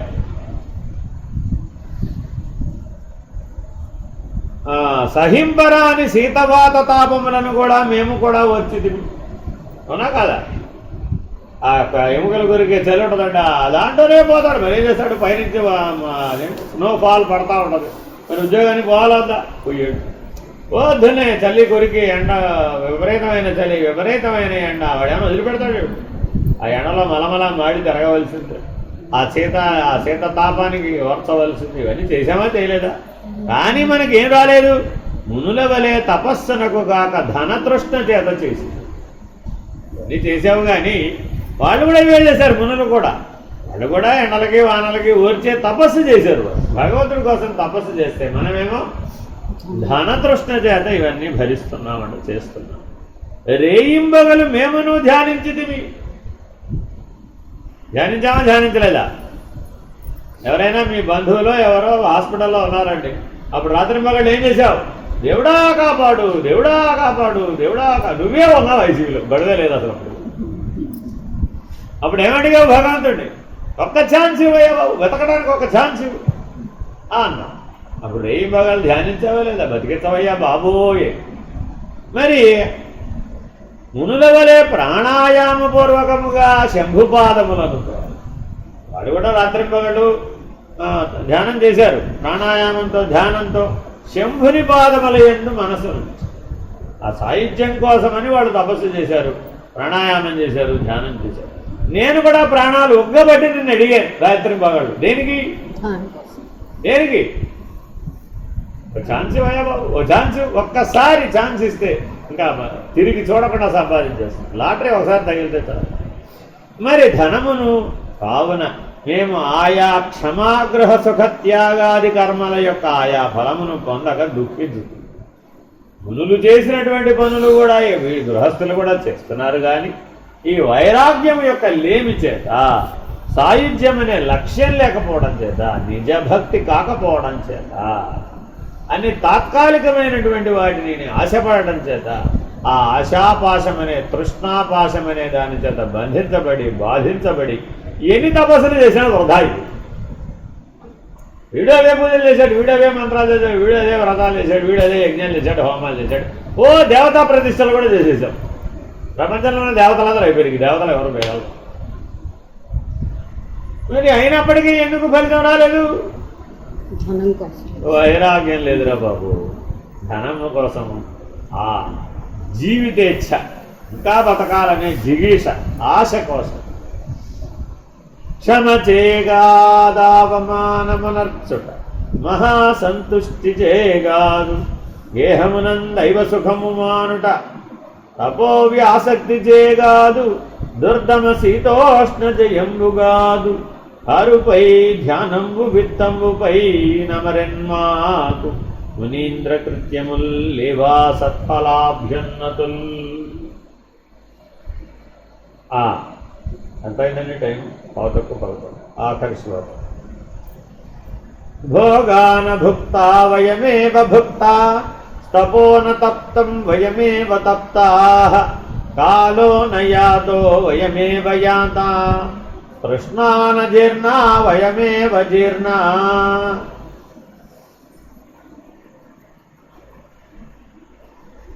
భోగములు మాచే అనుభవింపబడలేదు, మేమే అనుభవింపబడితి. తపస్సు మాచే తపింపబడలేదు, మేమే తద్దయు సంతృప్తులమైతి. కాలము పోవుట లేదు, మేమే పోవువారు. ఆశ బిగి తప్పలేదు, మేమే బిగి తప్పిన వారమే. మన జీవితం గురించి ఎంతకంటే బాగా చెప్పాల్సిన అవసరం. మనందరం భోజనం బాగా చేస్తున్నామా లేదా? చేస్తున్నామా? ధన్వంతరి, చరకుడు, సుశ్రుతుడు మనం భోజనం చేసే విధానాన్ని వాళ్ళు ఏం చెప్పారంటే, మీరు ఆహారం తినలేదురా బాబు, ఆహారమే మిమ్మల్ని. మీరు జగత్తును భోగించడం లేదురా బాబు, జగత్తే మిమ్మల్ని భోగిస్తుంది. ఈ శరీరాన్ని మీరు వాడుకుంటున్నారని మీరు అనుకుంటున్నారేమో, శరీరమే మిమ్మల్ని వాడుకుంటుంది. ఇంకా మనం ఎన్నైతే ఏర్చి ఓర్చి కూర్చుకున్నామో, ఆ ఏర్చి ఓర్చి కూర్చుకున్నవన్నీ మిమ్మల్ని పట్టుకున్నాయి, కానీ మీరు వాటిని పట్టుకోలేదు. బంధం మీరు పట్టుకున్నారని మీరు అనుకుంటున్నారు, బంధమే మిమ్మల్ని పట్టుకుంది. కాబట్టే అది వదలదు. ప్రతివారు బంధం నుంచి విడిపించుకోవాలనుకున్నారు కదా, ఎందుకు విడవడం లేదట? ఎన్ని ప్రయత్నాలు చేసినా నువ్వు దాన్ని పట్టుకోలే, అదే నిన్ను పట్టుకున్నాడు. ఆ స్థాయికి దిగజారిపోయావు. అర్థమైందండి? ఒక ఉదాహరణ చెప్తారు. నీవు సాధారణంగా నీ శరీరానికి నీ జీవితానికి అధిష్టానం, యజమాని. నీ జీవితానికి ఎవరంటే యజమాని? నేనే. ఆ యజమాని సీట్లో ఉండాలి. సేవకులు సేవకుల పనులు చేయాలి. ఇంద్రియములు బంట్లు, సేవకులు. నీవు ఇంద్రియములకు రాజు, యజమాని, అధిష్టానాన్ని. ఆ బంట్లు వాళ్ళ పనులు వాడు చేయాలి. నువ్వు యజమానిగా వాటిని నడిపించాలి. ఇది కదా వ్యవస్థ, ఇది కదా సృష్టి ధర్మం. నువ్వేం చేశావు? యజమాని సీటు ఖాళీ చేసి బంట్లకు సేవ చేయడం మొదలుపెట్టావు, ఇంద్రియాలకు సేవ చేయడానికి మొదలుపెట్టావు. అందుకని మీరు తెలిసి మౌనము పోనవే దాంట్లో కూడా ఉండదు. ఆ చెప్పులు నిన్ను మోయడానికి తయారు చేసుకుంటే నువ్వేం చేసావు? ఇప్పుడు చెప్పులనే నువ్వు మోయడం లేదు. అర్థమైందండి? కాబట్టి నువ్వు ఎప్పుడైతే ఇంద్రియాలకు సేవ చేయడం మొదలుపెట్టావో ఇంద్రియాలు వెళ్ళి యజమాని స్థానంలో కూర్చోదు. ఒక రాజుగారు ప్రేమతో కుక్కని పెంచాడట. తప్పేమనుందా? రాజుగారు కుక్కని పెంచడం పెద్ద విశేషం ఏముందండి అన్నాడు. ఆ పెంచిన కుక్కని ఎంత గారాబం చేశాడయ్యా అంటే రాజుగారు నిలిచేది అది సింహాసనంలో కూర్చుంది. ఇప్పుడు సింహాసనం దిగి ఈయన రాజపరిపాలన చేయాలి, ఎక్కడ కూర్చొని చేయాలి? సింహాసనం మీద కూర్చొని చేయాలి. కుక్క సింహాసనం మీద కూర్చుంటే ఈయన దాని కాళ్ళ దగ్గర కూర్చుని కాలిపీట ఉంటుంది కదా, ఆ కాలిపీట మీద కూర్చుని పరిపాలన చేస్తుంది. ఓ సాధువు వచ్చి చూశాడు. ఏమిటయ్యా ఇది, నువ్వు సింహాసనం మీద ఉండవలసిన వాడు, కుక్క కాలిపీట మీద ఉండాలి, నువ్వు సింహాసనం మీద ఉండాలి. ఏమైపోయింది ఇప్పుడు? నువ్వు కాలిపీట మీద కూర్చున్నా, అదేమో సింహాసనం మీద. దించే ప్రయత్నం చేయవచ్చు కదా అన్నాడు. చేశానండి, అది నన్నే కరవబోయింది అన్నాడు. దాని చేత కనిపించుకోవడం కంటే ఈ కాలిపీట మీద కూర్చుని నా పని నేను చేసుకుంటానండి బాబు, ఇది వచ్చినకు వల్ల అని విధేయత ప్రకటించాడు. ఎవరికండి? మనసు, ఇంద్రియాలకి విధేయుడై. ఇంద్రియాలు విధేయుడై ఉండాలా? నువ్వు విధేయుడై ఉండాలా? మనం ఇంద్రియాలకే విధేయుడై ఉన్నాం. అందుకని మనకి రకరకాల పేర్లు వచ్చినాయి. భార్య విధేయుడని, భర్త విధేయురాలని. అబ్బో ఆవిడ మహాపతివ్రతండి, భర్త గీచిన గీత జవదాటదండి. ఇలా ఎన్నెన్నో అనేక సంబంధ బాంధవ్యాలకు విలువ పెరిగిపోయింది. అవన్నీ ఐహికమైనటువంటివి, భౌతికమైనటువంటివి, ప్రాపంచికమైనటువంటివి, జగత్ సంబంధమైనటువంటివి. బ్రహ్మ సత్యం జగన్మిథ్య అనే సత్యాన్ని మరపుకు తెచ్చేటటువంటి. మరప్పుడు నీ యజమాని ఏమైపోయి, నేను బ్రహ్మమే అయి ఉన్నానన్న సత్యం మరుగుకు పోయి ఆ యజమాని స్థానాన్ని కోల్పోయి పైగా ఏం చేశావు? ప్లీజ్ నా ప్లేస్ మీరు తీసుకోండి అని ఆహ్వానించి మరీ వాళ్ళకి ఇచ్చావు. ఏమైపోయింది? అప్పుడు మరి వారు చెప్పినట్టు వినాలా వద్దా? వినవలసింది. కాబట్టి చూడండి, జీవితంలో ఎప్పుడో ఏదో ఒక దశలో మనం ఎవరో ఒకరి మాట వింటూ బ్రతికేస్తున్నాం. ఒకవేళ ఎవరి మాట నేను విన్నంటే వాడిని ఏమన్నాం? పొగరుబోతున్నాం, గర్వాంధుడన్నాం, మదోన్మతుడన్నాం, తలెగరేసేటన్నాను, కొబ్బులు వచ్చినాయి అన్నా వాడికి. వాడికి 3 పేర్లు. ఇప్పుడు బయట ఉండమంటాడా, లోపల ఉండమంటాడు? నీ దురాశని, నీ అత్యాశని, నీ ఇంద్రియాలని, నీ బలహీనతలని, నీలో ఉన్నటువంటి సమస్తములైన దుర్గుణాలను త్యజించి వైరాగ్యమును చేతబూని జ్ఞాన ఖడ్గమును చేతబూని నీవు పరిపాలన చెయ్యి. బ్రహ్మస్థానంలో ఉండి చక్కగా పరిపాలించు, చక్కగా రాజ్యం చెయ్యి. ఈ దేహం అనే రాజ్యాన్ని సద్వినియోగం చెయ్యి. ఆ జగత్తు మిథ్యని తలంచి చెయ్యి. ఆ మిథ్యాభూతమైనటువంటి జగత్తుని సత్యత్వంగా భ్రాంతి చెందమాక. భ్రాంతిని విదిలించడానికి వైరాగ్యమును మించినటువంటి ఔషధం లేదు. దానికి అందుకని శంకర్లు యతి పంచకంలో అంటాడండి, ఎలాగైతే జ్వరభీతిని తొలగించడానికి భిషగర్వుడైనటువంటి ఆ వైద్యనారాయణుడు తీక్షణ ఔషధాలను ప్రయోగిస్తాడు. జ్వరం తగ్గాలంటే మామూలుగా పంచదార తిన బెల్లం తినంటే తగ్గుతుంది, అది తగ్గదు కదా. ఎటువంటి ఔషధాలు ఇస్తాడట? తీక్షణ, వృక్ష, ఆమ్ల, కటు, తిక్త. వా, ఏం ఎంత గొప్ప సమాసాలు అవి. అటువంటివి ఇస్తాడు. ఆ ఔషధాలు వాటిని వర్ణించాడు. తీక్షణ ఔషధాలు, వృక్ష ఔషధాలు, ఆమ్ల ఔషధాలు, కటు, తిక్త, ఇన్ని లక్షణాల ఔషధాలు ఇస్తాడు. అప్పుడే జ్వరం తగ్గుతుంది. ఈ రోగి ఏమడిగంటే అంత చేదు మందులు వేసుకోలేదు స్వామి, కొద్దిగా మధురమైన మందులు ఇవ్వండి స్వామి అన్నాడు. అలా అయితే జరగదు అన్నాడు. కాబట్టి వైరాగ్యం ఎటువంటిదట? అటువంటి తీక్ష్ణ ఔషధం. అటువంటి తీక్ష్ణ ఔషధానికి ఈ సంసారం అనే జ్వరతాపం తగ్గిపోతుంది. మిథ్యాభూతం అనేటటువంటి జగత్ సంబంధమైన జ్వరతాపం అంతా తగ్గిపోతుంది. అలా తగ్గిపోతేనే అటువంటి తీక్షణమైన వైరాగ్య ఔషధం మీకు మోక్షేచ్ఛను బలపరుస్తుంది, ముముక్షువుని తీవ్ర ముముక్షువుగా మారుస్తుంది. హరి ఓం శ్రీ గురుభ్యో నమః. హరి ఓం పూర్ణమదః పూర్ణమిదం పూర్ణాత్ పూర్ణముదచ్యతే పూర్ణస్య పూర్ణమాదాయ పూర్ణమేవావశిష్యతే. ఓం తత్సత్. ఓం శాంతి శాంతి శాంతి. హరి ఓం శ్రీ గురుభ్యో నమః. హరి ఓం. నారాయణ నారాయణ. ఆ సాయిరామండి.